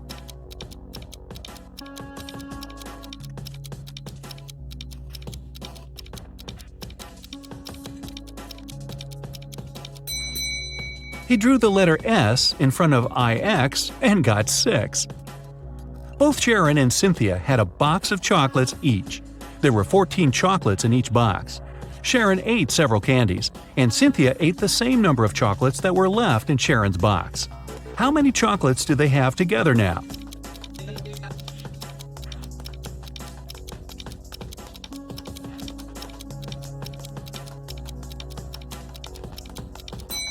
They still have 14 chocolates together. Kimberly inherited an old house from a rich aunt. When the young woman was exploring the cellar, she came across a massive wooden door. She opened it and saw a small room. In that room, there were 3 bags and a note on the floor. One of the bags has $1 million and the others are empty. You can only open one bag, so think carefully. Kimberly also noticed there was a message on each bag. On the first bag it said, "The cash is not here."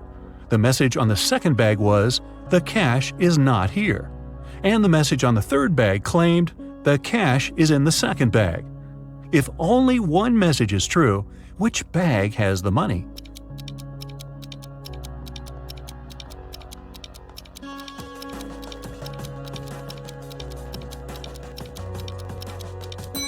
The money can't be in the second or third bags. If it was so, then 2 messages would be true. It means the money is in the first bag. When you look for something, you'll always find it in the last place where you search. Why is that?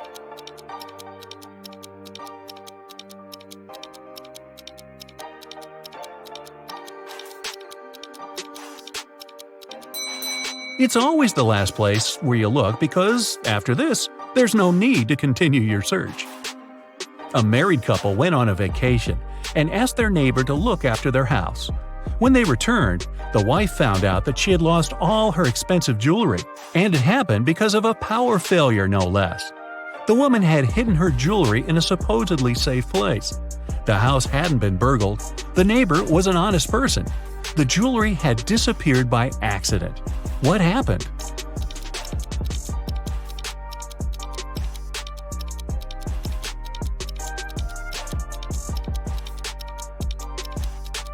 The wife hid her jewelry in the freezer in a bag with frozen food. After the power failure, the food got spoiled. The neighbor decided to help and threw away all the bad food from the fridge, along with the jewelry. You're locked in a room with 3 doors.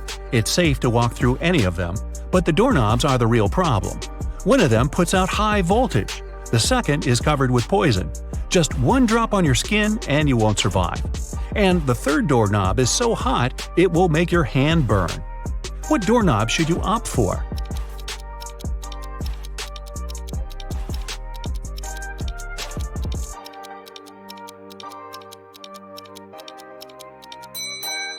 The second one. You can take off any piece of clothing and open the door with its help. This way you won't touch the doorknob with your bare hand. A woman was hit by a car that sped away right after the accident.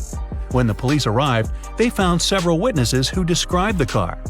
The detective went to the house of one of the suspects. There, he saw a car that looked like the one in the description. But when he questioned its owner, the man claimed he had spent the whole day at home. The detective realized the suspect was lying right away. How?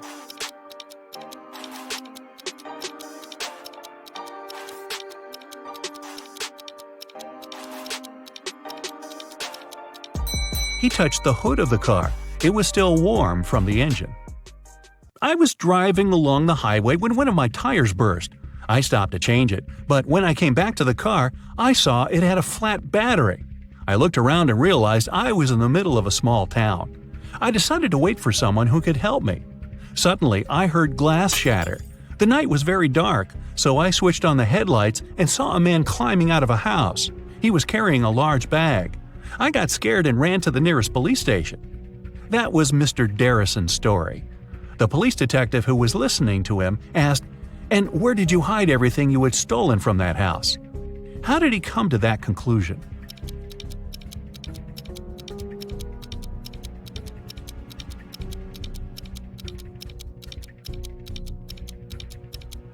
If Mr. Darrison's car battery was flat, how could he switch on the headlights?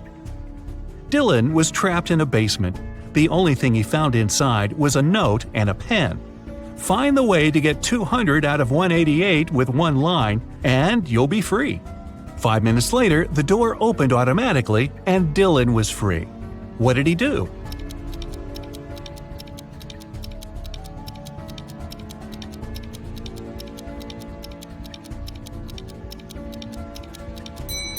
He drew the line to divide 188 horizontally. That way, he got 2 ones and 4 zeros. A woman in a purple dress exclaimed, "I've never been to this store, Cinderella dresses. What kind of name is this?" But many people claim that a woman in purple took all the money from the cash desk while the shop assistant was away and ran out of the store, Detective Smith told the woman.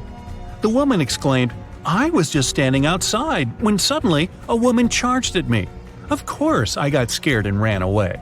Then a police officer saw me running and stopped me. I agreed to return to the store, hoping it'd clear up the confusion. Several visitors said I could be the thief, but they weren't sure. Now I know you're the woman who stole the money," the detective said. How did he figure it out?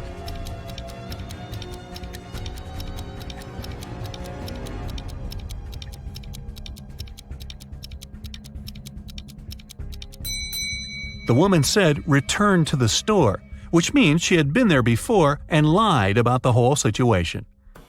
Your company produces shoes. You have 2 factories in different cities. The workers of both factories have started to steal shoes. You can't use any additional security, but you have to stop the theft. How can you do it?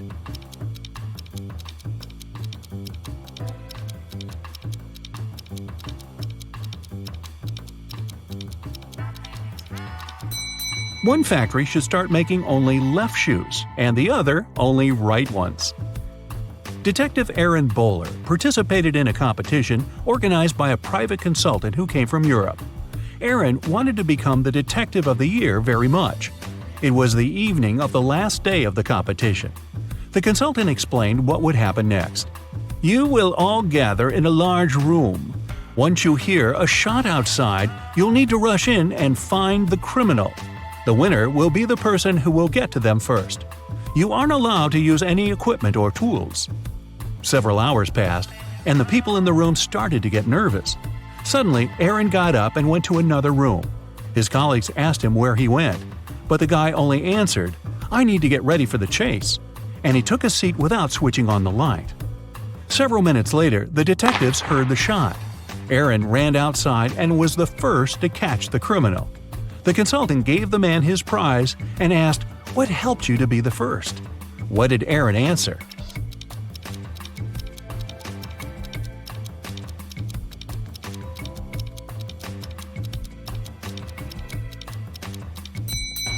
His eyes didn't need to get used to the darkness outside because he had already spent some time in a dark place. The town's modern art museum has just been robbed. A priceless painting from top-notch artist Floyd B. has gone missing overnight. The museum's manager called Detective Pressfield to help. As soon as he arrived at the museum, he asked to see the security footage of the previous night. He identified 3 suspicious individuals staring at the painting for longer than usual. The first person, wearing a blue jacket, entered through the museum's front entrance. The security camera caught her staring at the painting from several angles, like she was measuring it. The second person, wearing a red hat, left the museum through the side exit, which is pretty suspicious. And the last person, who was wearing a black face mask, spent a long time looking at the museum's ceiling, trying to identify where the security cameras were located. Take a look at the footage. Can you guess who's the most likely thief?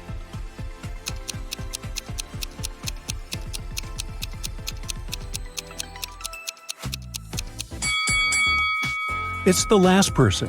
I mean, he was wearing a mask and spent hours trying to identify the security cameras. After that, there was no footage anymore. So that probably means he was successful at leaving the museum with the priceless painting. Samantha and Joanna were stuck at Blue Ridge's airport security line. A security guard found both of them suspicious and asked them to wait while he analyzed the X-ray footage. Take a look at both women. Who do you think is really hiding something?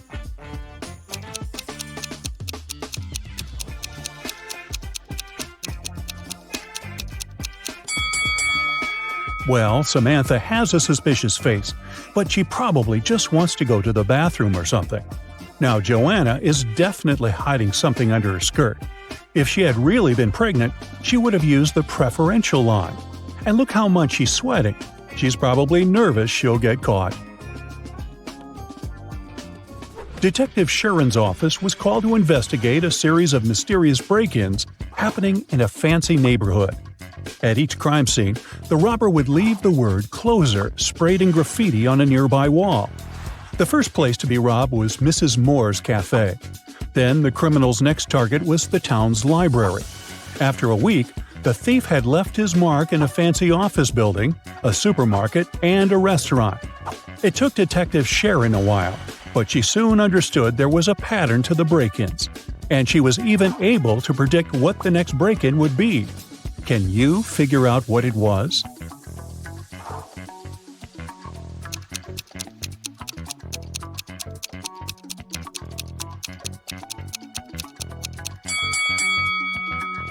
The thief was pretty clever for sure. The first letter of each of the locations the thief entered spelled out the word closer. Since the last location to be robbed was a restaurant, the next place would start with C, restarting the cycle. Most likely, the neighborhood's community center. In the East Valley, there's a beautiful old kingdom known as Piatra. One of the town's most precious symbols is a valuable jewel that is always displayed during the city's festivities. This year, during the last celebration, something tragic happened. The town's jewel went missing. The king was devastated and mad that such an ancient artifact had been stolen. He soon called the kingdom's official investigator to help figure out who had possibly stolen the jewel. The culprit would have to be proclaimed responsible for their theft in front of the entire kingdom. There were many people at the festivity, but the investigator narrowed the suspects down to 4 people. Amelia said she saw something strange after the bard's presentation. She saw that Benjamin had picked up the jewel and handed it to Carol. But Ben said he didn't go anywhere near the jewel because he had been working on one of the stalls during the fair. Carol said she did go near the jewel, but she had only admired it from up close. And Daniel said that he could swear seeing Carol carrying the jewel, but he didn't see her take it. Based on the testimonies, the investigator had no trouble figuring out who the culprit was. Can you figure it out as well?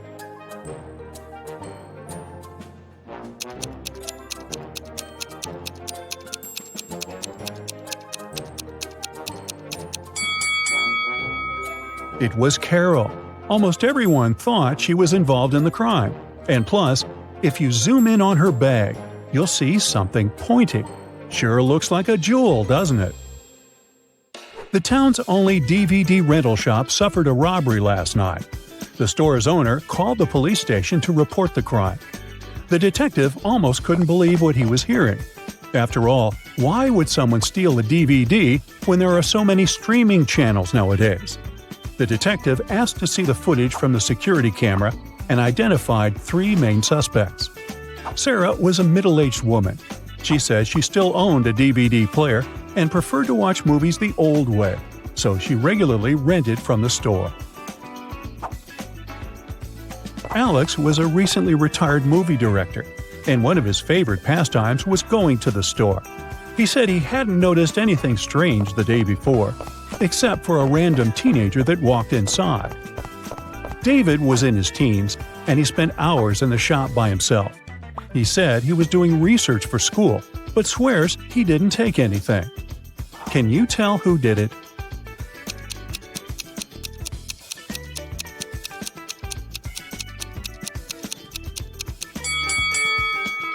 It was David. The security footage caught him in the R-rated section of the store. He must have stolen the DVD, thinking the store owner wouldn't sell it to him.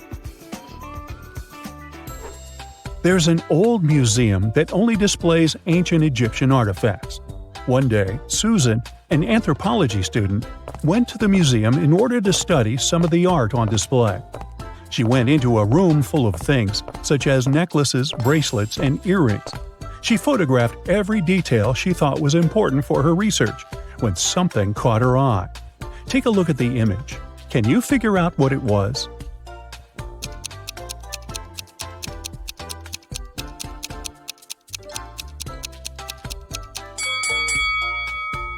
Look at those earrings. They look completely fake. Plus, they have a tiny price tag attached to them. The original earrings were definitely missing. Susan reported the crime to the museum's manager. The manager immediately informed the museum security and opened an investigation. Susan was on the initial suspect list, but after checking the museum security footage, she was let go. Museum security identified 3 main suspects: one of the museum's guards, one of the students from the museum's archaeology school, and a visitor. The visitor said he had only popped in for a quick visit. He said he had seen the earrings, but they looked pretty original to him. The security guard said he hadn't seen anything strange going the last few days. Everything was as it should be. And the students said they had studied the earring in a class, but they never got the chance to see it before it was stolen. Soon enough, museum security found the culprit. Can you tell who it was?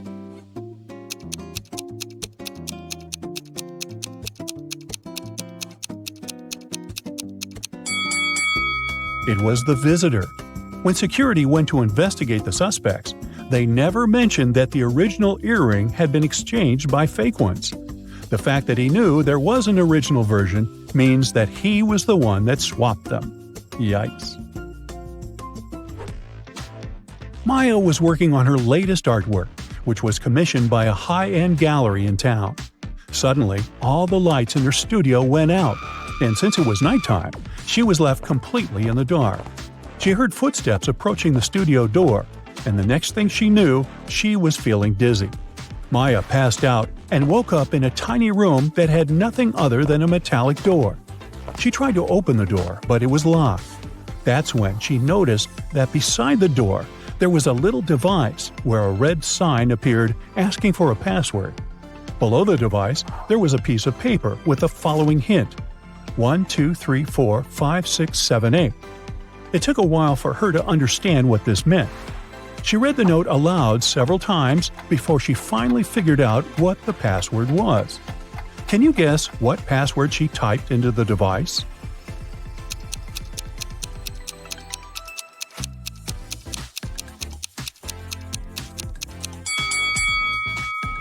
Here's how it works. Maya had to type 1 time the number 2, 3 times the number 4, 5 times the number 6, and 7 times the number 8. Reading it aloud was the key to solve this problem. Whew. Okay, it's time to check how sleuthy you are, and I have a couple of riddles for you to crack, like a walnut. Here's the first one. Detective Callum is the best detective in town who has caught many criminals. Of course, some people don't like him, so he must be mindful. One day, he ordered his usual pack of donuts, which he eats when he thinks about twisted cases. Half an hour later, the doorbell rang, and there were 2 packs of donuts delivered. One of them must be poisoned, but which one?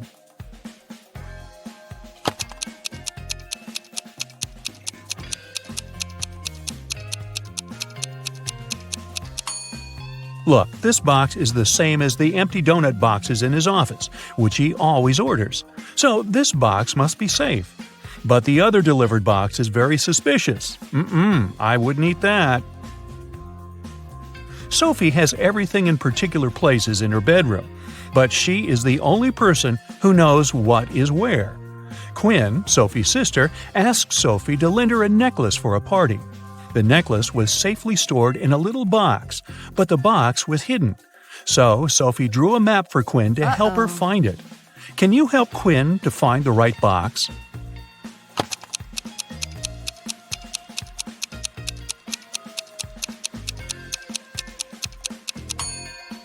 The note is basically a map of Sophie's room. You just have to find the object she drew. Following the pattern, here's a box. The necklace must be there. Nova is taking piano lessons, but she doesn't like them. Her mother insists on her playing a musical instrument and makes her practice every day. During the summer holidays, Nova's mom went on a 2-week-long business trip and instructed her daughter to practice daily. The girl agreed, but in fact, she never even opened the piano during that time. When Mrs. Adams returned and Nova told her that she had been practicing, her mother didn't believe her. Why not?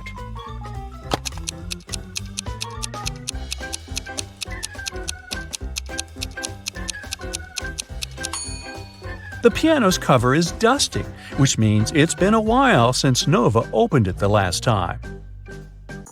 Do you think you know countries well? Let's see. Yay!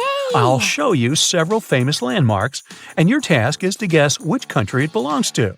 Okay? Let's start out easy. What do you say here?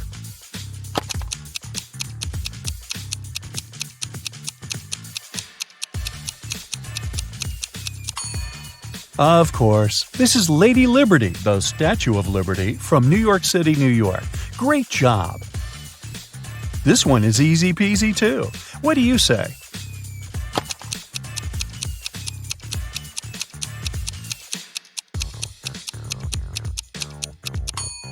It's the Eiffel Tower from Paris, France.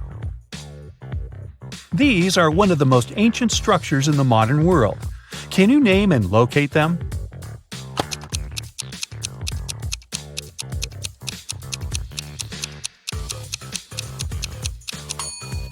These are the Pyramids of Giza, located in Egypt. Here's the next one. Can you locate it properly?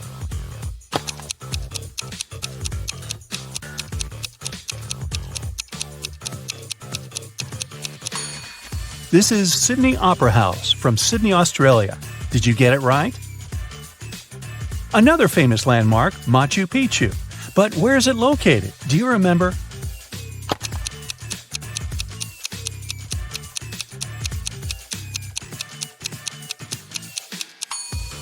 This beautiful landmark belongs in Peru.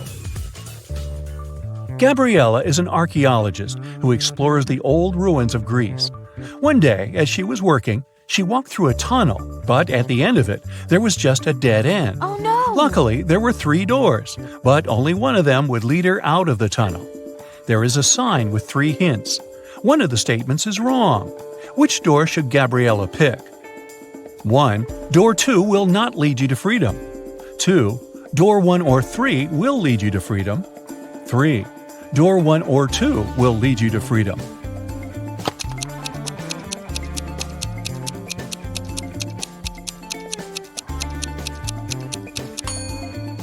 One of the statements is wrong. If the wrong one is the first statement, then door 2 is the one Gabriella needs. But then the second statement is wrong too. If statement 2 is wrong, then door 2 is the one leading to freedom. But then the first statement is wrong too. If statement 3 is wrong, then door 3 is the one Gabriella needs. In this case, the other 2 statements are correct as well. So, door 3 it is. Mr. Morris is a landlord of an apartment building with a no pets policy. None of the residents are allowed to have any kind of pets. One resident reported that they have been hearing a cat in one of the neighboring apartments. Look at these 2 apartments. In which one of them does a cat live?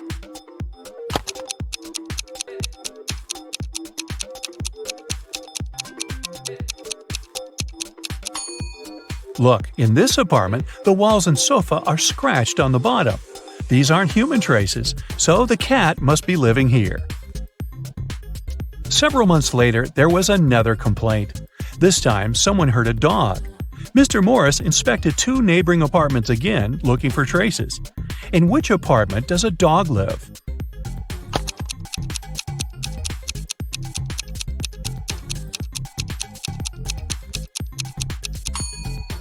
It must be this apartment. Look, the resident forgot to hide the dog leash. Okay, let's get back and locate a couple of more landmarks. What's the home country of the Taj Mahal?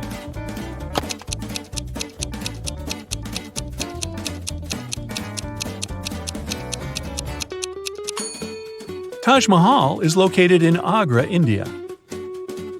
Okay, what is this, and where do you think it is?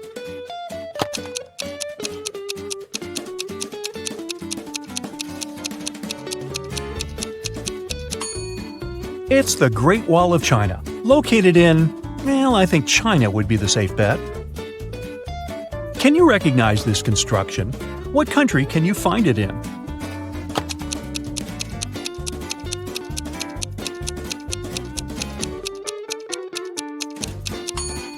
It's the Colosseum from Rome, Italy. Maeve needs to log into her mom's laptop to delete the file she accidentally sent her. She doesn't know the passcode, but her mom always leaves notes with passcodes around in case she forgets it herself. Here is the only note Maeve could find.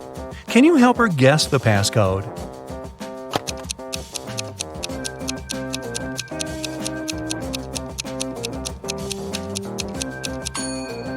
The key is to count the number of figures on each picture. There is one circle, so the first digit is 1. There are 4 big triangles, but they form 3 more little triangles, so the second digit is 7.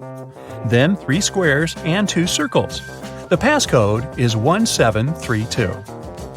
Another day, another passcode to crack. 1 week later, Maeve needed to get into her mom's computer again, this time to delete the email with her not-so-good grades. The previous passcode didn't work. Her mom had already changed it. But here is a new note with the new hints. These are the names of Maeve's family members. But what are the digits?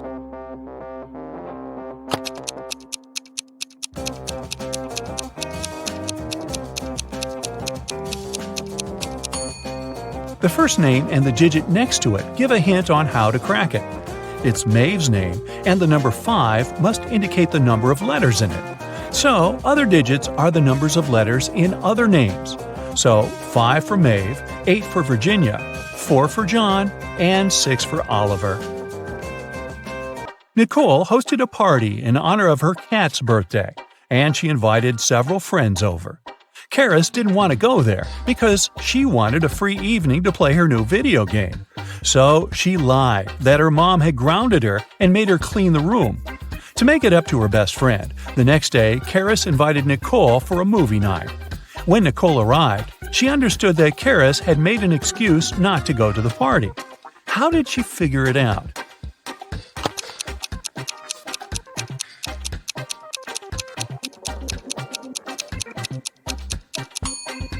Look, Karis's room is a total mess.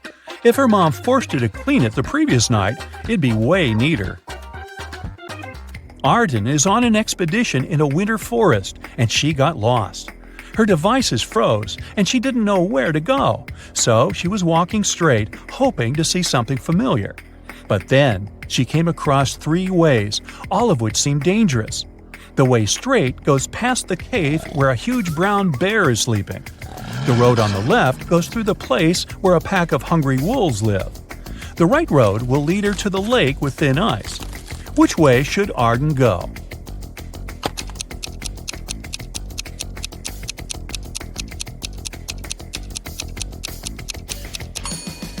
She should go straight and keep quiet. The bear is sleeping and most probably won't even wake up unless she makes too much of a noise. And a few more of these. This is the Acropolis, but where is it from?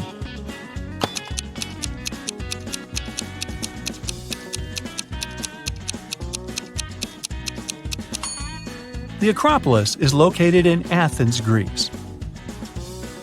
This is a famous castle. Do you know where it is?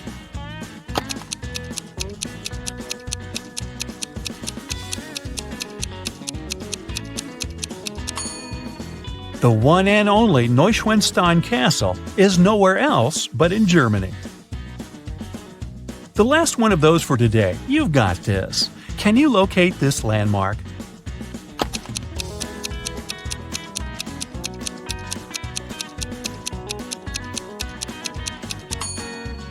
It's Stonehenge, and it's in Wiltshire, England. Hey, good work!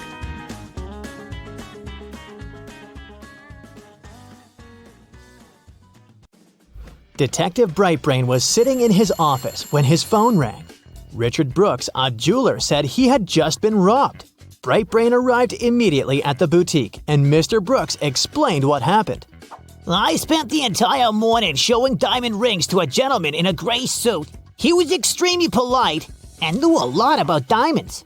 When I looked down to grab the store's most expensive ring, I felt someone hit me on the head. I fell forward, and when I woke up, the guy was gone. Brightbrain didn't ask any more questions. Instead, he wrote a report saying Mr. Brooks wasn't robbed. He was actually faking the whole thing. Take a look at the scene. How did Brightbrain come to that conclusion?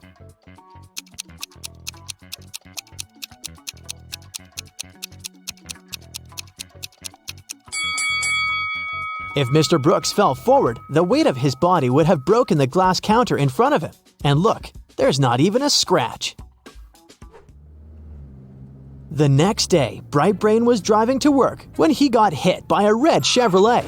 The guy got away pretty fast, but the detective managed to see the car's license plate began with 62. Back at the office, Brightbrain tracked down the possible owner of the vehicle, Mr. Neander. The detective arrived at Mr. Neander's house together with the police and immediately saw a red Chevrolet with a 62 license plate in the yard, but there weren't any signs of a collision. Brightbrain interrogated the subject, but Mr. Neander said, I swear it wasn't me. I haven't left the house in 2 days, and I can't use my car because I lost the keys a week ago. Brightbrain approached the vehicle and leaned on the hood of the car to peep inside. He immediately said, I know you're lying. How was Brightbrain so sure?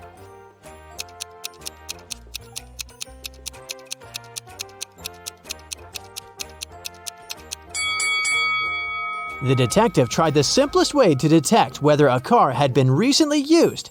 He checked the temperature of the motor. As the hood was still warm, this showed that Mr. Neander was lying. During the month of December, a gang of robbers was operating in Bentonville. They walked dressed up as Santa Claus and broke into houses through chimneys. They put valuable goods into their Santa bags and walked straight out the door. When the neighbors saw them, they thought they were the real Santa. Finally, the police caught the entire gang. However, one of them claimed he was the real Santa and shouldn't be convicted for crimes he didn't commit. Detective Brightbrain was called to handle the case because he had seen the real Santa once when he was still a little child. He recalled that Santa was medium height. He was wearing a coat with 6 buttons, and there was a pocket on the right. He also said that Santa's belt buckle was square. Take a look at the footage from the police station. Can you figure out who the real Santa is?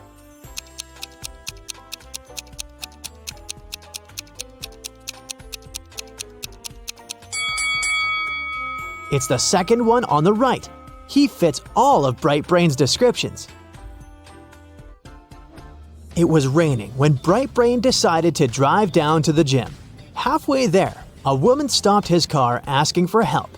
She said someone had just bumped into her car and drove away. When the detective took a look around, the only person next to the place of the incident was a man fixing his tire. The lady said that was the car that bumped into hers. But when Brightbrain went to talk to the man, he said it couldn't be true because he was busy fixing his car the whole time. Can you tell who's lying?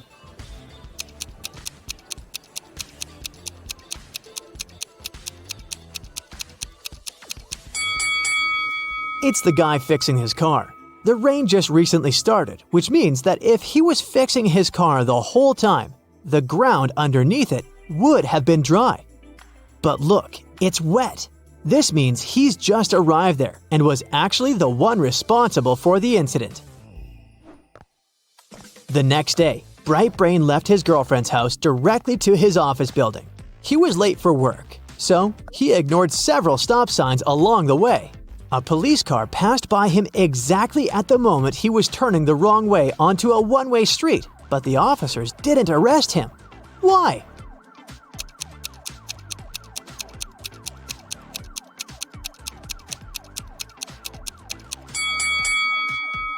Because the detective was walking, not driving a car. Duh! Around 8 in the morning the next day, Detective Brightbrain was on his way to get coffee when he saw a robbery happen. A masked person ran off with a woman's wallet. The detective ran after the thief and saw him entering a coffee shop. When Brightbrain went inside, he searched for the thief, but couldn't find them. The person had taken their mask off.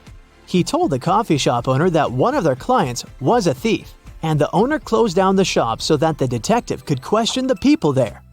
The first person he interrogated was Allie. She said she had been in the coffee shop for the last 3 hours, working on her laptop. Brian said he had just come inside to get an espresso to go. Catherine said she had just started eating her breakfast and didn't see anything suspicious going on. Lastly, he interrogated John, the coffee shop owner. He said he opened the shop at 7 a.m. and hadn't left the place since then. Bright Brain knew immediately who had done it. Can you guess who it was?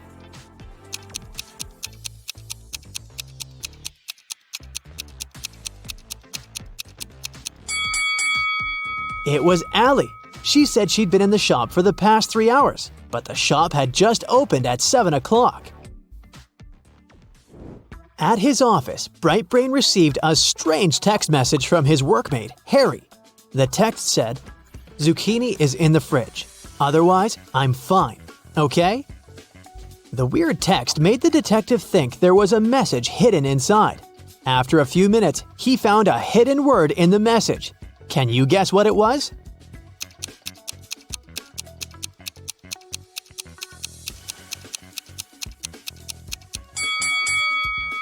If you pay attention closely, the first letter of each line can be mixed together to form the word zoo. Quickly, Bright Brain grabbed his things and drove to the local zoo. He arrived at the zoo and immediately saw the entrance to a secret passageway. The passageway led him to a network of underground tunnels. At the entrance to the first tunnel, there were venomous rats. At the entrance to the second tunnel, there was an explosive about to go off in 5 minutes. And at the entrance to the last tunnel, there was toxic gas. Which tunnel should he choose?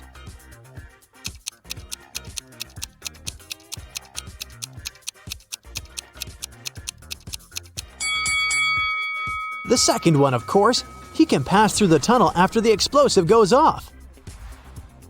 At the end of the tunnel, he found himself in a dark room. As soon as he entered, the door locked behind him and he was stuck. The room was empty except for another door at the other end of the room. That door was sealed with a letter combination lock. There was a slip of paper with the following hint written on it: P plus 3, N minus 1, B minus 1, N plus 4, S plus 1. What's the code word?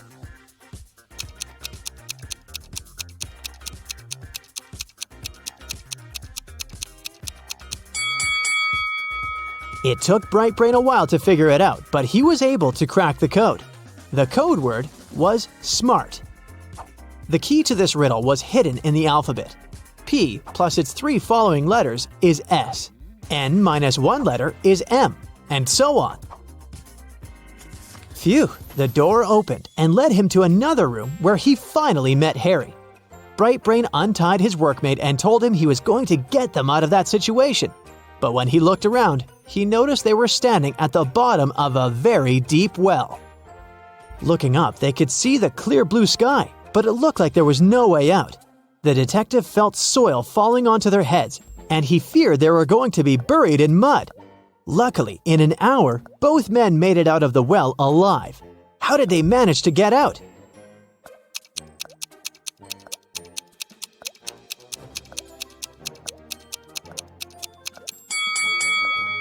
They managed to tamp down the soil that was falling into the well. This way, they would get closer and closer to the surface until they managed to jump out and run away. That's it for Bright Brain's adventure today. That was a lot. Hey Sherlocks, I really need your help here. So, take out your magnifying glasses and join me on this detective chase. Look at this image. What's wrong here?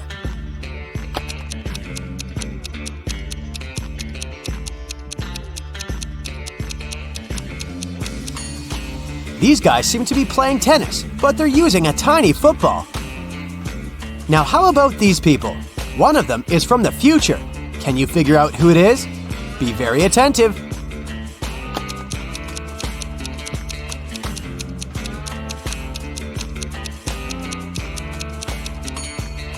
Right, it's this guy. He's got a smartphone in his pocket. This looks like a regular picnic in the park. But one of these people is a time traveler. Who is it?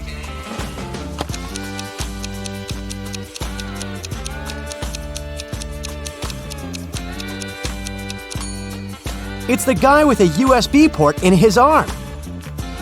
A sailor has a piece of fabric that is 16 feet long.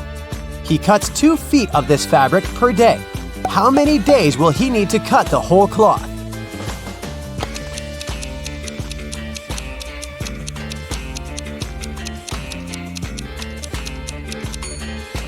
Your first answer might have been 8 days, but in fact, the sailor will only need 7 days. The last remaining piece of fabric will be 2 feet long, and the sailor won't need to cut it. Adam's car has broken down right in the middle of a deserted forest road. But the worst thing? It's winter. Snowdrifts are huge, and the wind is freezing cold. Adam has to get to the nearest town, and fast. But if he follows the first path, he'll have to deal with hungry wolves. The second one goes through an area inhabited by bears. And if he takes the third road, he'll have to cross a river covered with thin ice. Which is the safest way?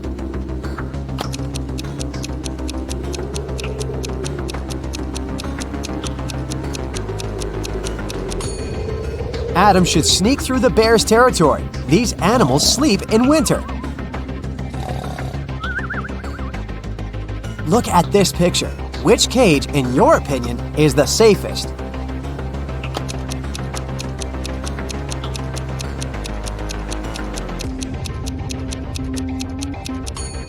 It's the last one. Even though a scorpion sting is painful, it's rarely life-threatening. The next tricky brain teaser for you. Can you figure out who has stolen her computer?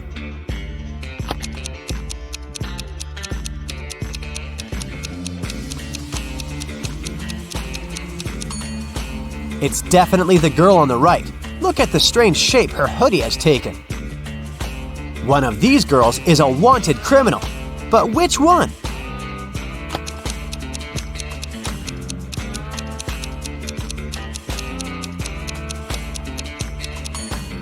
It's the one with dark hair. She has the same mole as the girl in the photo. Now there is something terribly wrong in this image. Can you figure out what it is?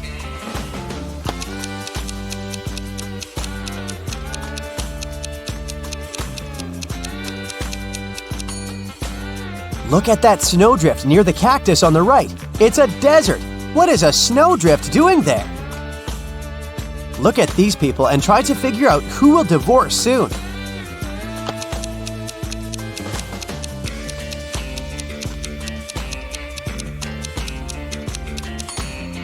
Most likely, it will be the couple on the right. Have you noticed that the woman has secretly given a note with her phone number to the bartender? After a natural disaster, there was a blackout in Sam's town. Some criminals used darkness to kidnap the guy for ransom. The building where he was kept had 3 doors. Sam could use one of them to escape. But the first door hid a trap that would crush anyone as soon as they entered. Behind the second door, there were chainsaws that could cut anything into pieces in no time. The flesh-eating acid was bubbling behind the third door. Which door should Sam choose?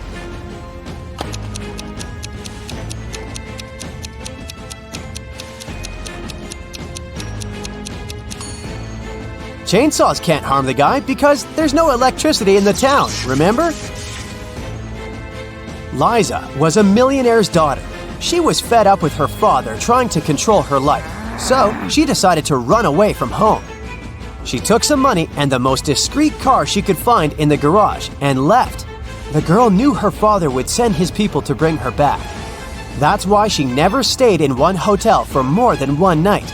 One day, she found herself in a small town. It was getting dark, and she had no choice but to stop at the first hotel she saw. The receptionist said her room number was 710 and offered to show her where it was. Liza immediately grabbed her bag, ran out of the hotel, jumped in the car, and sped away. Why?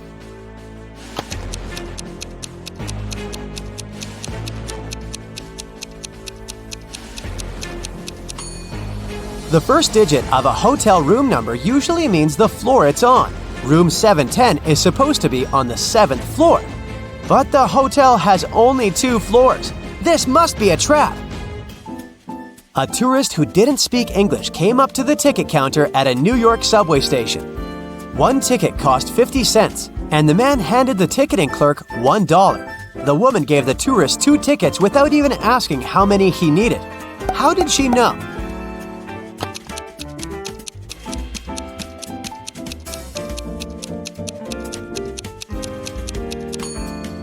The tourist gave her 4 quarters, and she immediately realized that if he needed just 1 ticket, he would have just given her 2 quarters.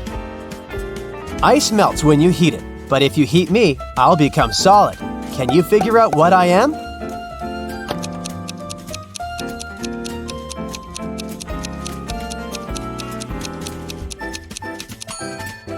I'm an egg. I'm weightless, but you can see me. And if you put me in a water bottle, it will become much lighter. What am I?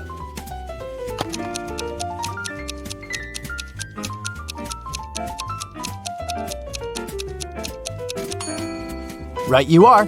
I'm a hole. After having had a fight with a powerful wizard, Louisa found herself trapped in a medieval castle, far away from civilization.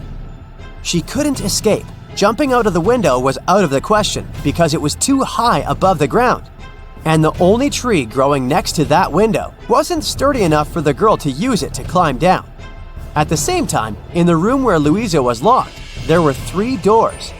One of them could lead the girl to freedom, but behind the first door, a fire was raging. The second door held back hundreds of venomous snakes. And behind the third door, there was a maze filled with animal traps. Which door should Louisa choose to escape?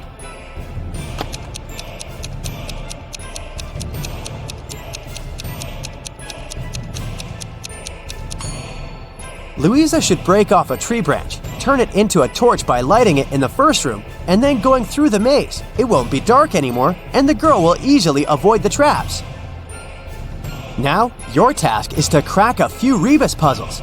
Be very attentive and try to think outside the box. What does this mean?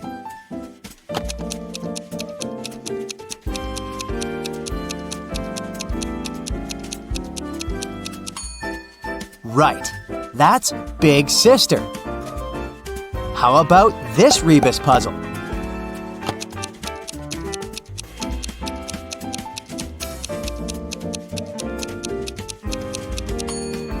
The correct answer is right between the eyes. Look at this one.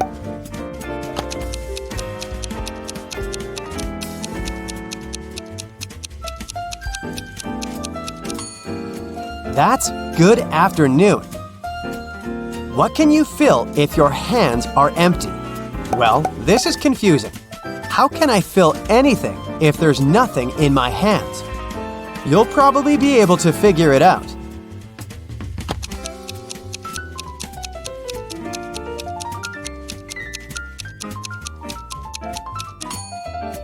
And the correct answer is gloves, or mittens if that's what you prefer. Mr. Wilson's company had some financial problems. One day, the man called the police. He said someone had broken into his office. They stole my safe with all the money I had. The police officers who came to investigate this case asked the man why he was so sure that there had been several thieves. Well, my safe was too heavy for one person to carry. The police instantly realized Mr. Wilson was lying. How?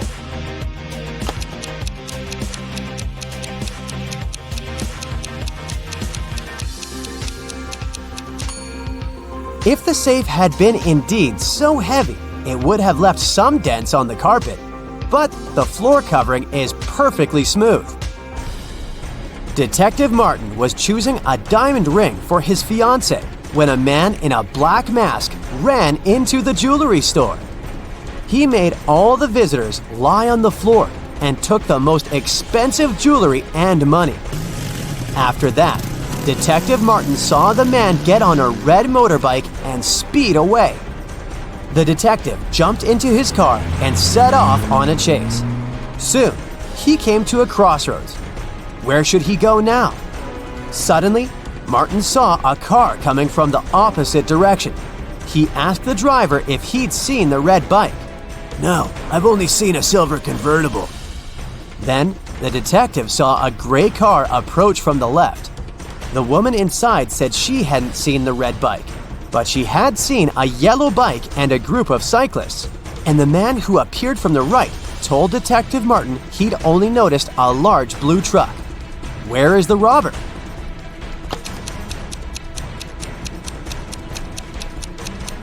Yeah. The motorbike can only be inside the blue truck. There was once a magical forest where 32 mermaids, 43 elves, 26 unicorns, and 57 fairies lived. The forest got cursed, and life there got disrupted. The mermaids started living on dry land, forcing the elves to move out. The elves had to move to the territories of the unicorns. The unicorns started to lose their magic powers and needed fairy dust to sustain themselves. So, fairies had to work overtime and were exhausted. There are 4 spells. One will make elves disappear. The second will make mermaids move to the territories of unicorns instead of elves. The third one will heal the species, but only those with an even number of creatures. The fourth will turn unicorns into fairies. Which one should you use?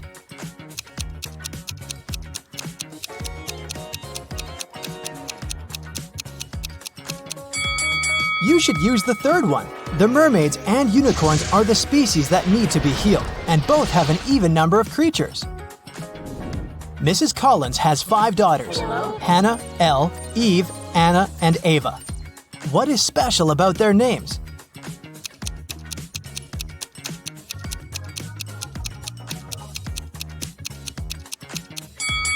They all have palindromic names, meaning they're the same when you read them from left to right and from right to left.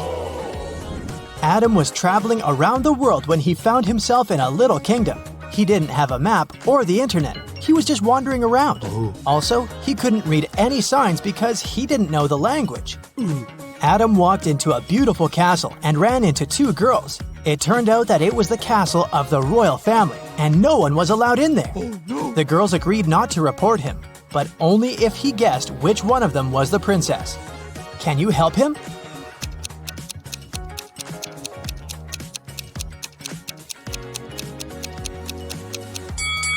Look at the wall. There's a painting of the queen and her daughter. She looks exactly like the girl on the right. I bet she's the princess. Genevieve is a time traveler, and she got to ancient Greece. The girl was so mesmerized by everything that she forgot to be careful and blend in. So, she was captured and taken to the emperor. He could tell that Genevieve wasn't from his land, so he started to interrogate her but didn't believe a single word. Still, he was a nice person, so he gave Genevieve a chance to escape. Yes! There were 3 young women in front of her. If she guessed which one of them was his daughter, she'd be set free. Can you help Genevieve?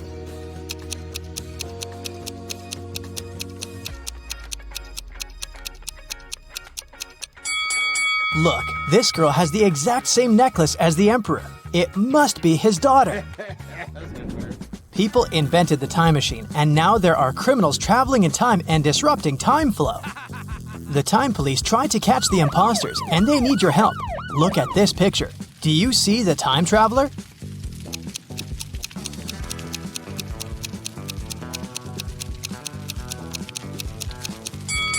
It's this dude here. Look at his fancy modern haircut. Back in that era, people didn't have barber shops. Yeah. Moving on to the Wild West. Do you see the time traveler here?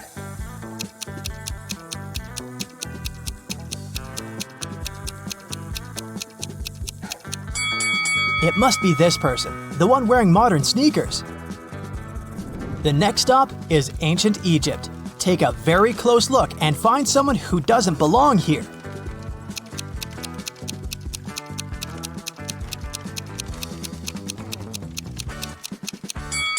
What is this girl wearing? A tank top and shorts? No, she's not from here. Okay, we have to catch some more. For example, here, do you see anything suspicious?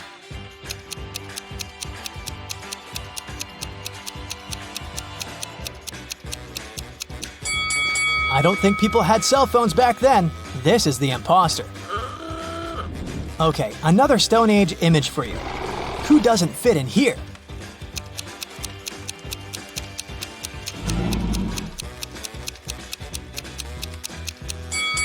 This girl looks like a Stone Ager, but she's reading a book. There were no books back then. Hello. Great, there's just one last time traveler to catch, and they're in the Middle Ages. Look closely and tell me who you think it is.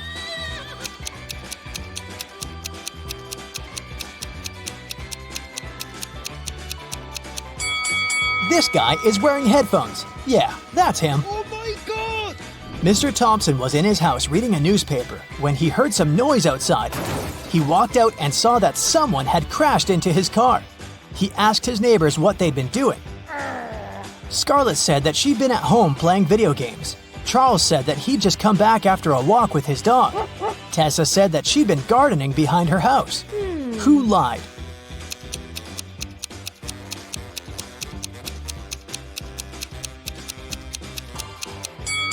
It must be Tessa. She doesn't have any gardening tools with her.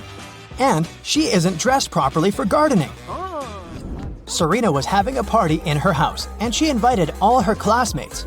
In the middle of the party, the lights went off for a couple of minutes. When the light came back on, Serena realized that her parents' expensive vase covered in diamonds had been stolen.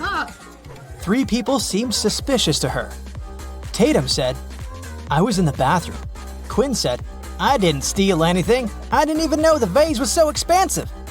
Dean said, "When the lights went off, I fell into the pool and I was pretty busy getting out." Who lied?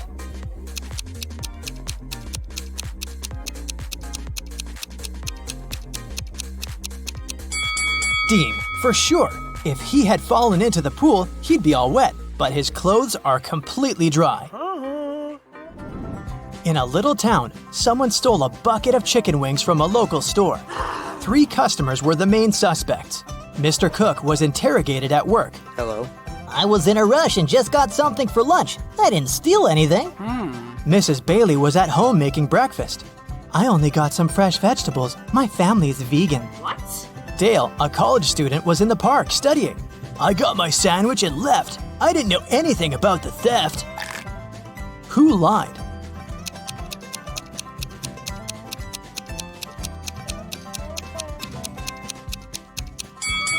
Mrs. Bailey. She said her family was vegan, but she has cheese and cow milk on the table. Vegans don't eat any of that. In a parallel universe, it's only allowed to have fun and eat candy. No one studies or does anything useful. Mr. Relham came back home after shopping with her friends all day and asked her daughters what they'd been doing. "I was eating popcorn and binge-watching a TV show," said Hannah. "I was playing soccer with my friends," said Elle. "I was at the beach with some friends," said Ava. Who lied?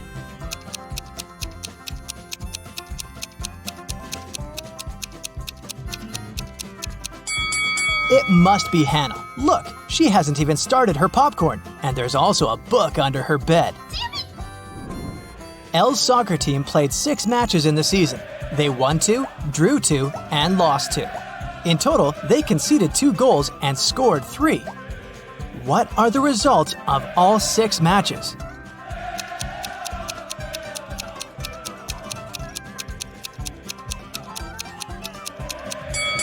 Every time they lost, they must have conceded at least 1 goal.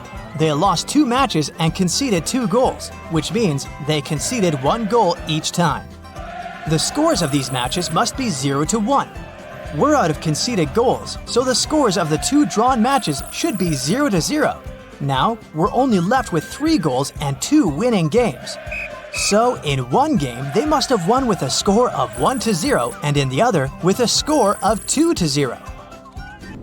Ava was out partying with her friend all week, so her room is a complete mess now. It's Friday, and she's planning to go on a picnic with her best friend. She needs her bag, her sunglasses, and her cell phone. Can you help her find them?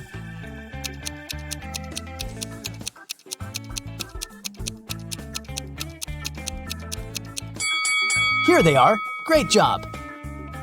It's Saturday, and Ava still hasn't had time to clean. Now she's heading to her classmate's place for a pool party. She needs her swimsuit, her necklace, and her heels. Can you find them?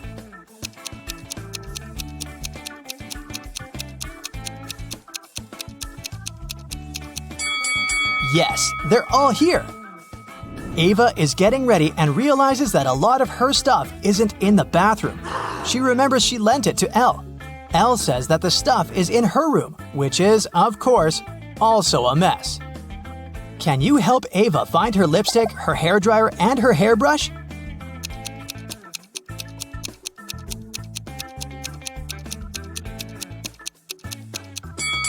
Here they are. Did you find them all?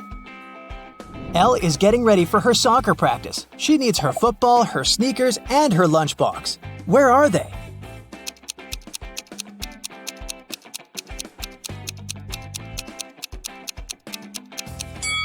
They're all right here.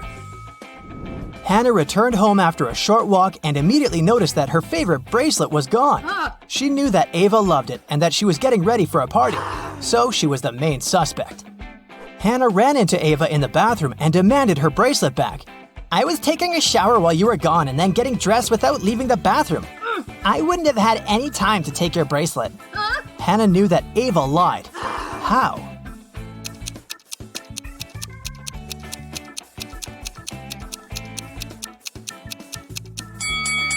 If Ava had really taken a shower, the bathroom mirror would be misted. But look, it's all clear.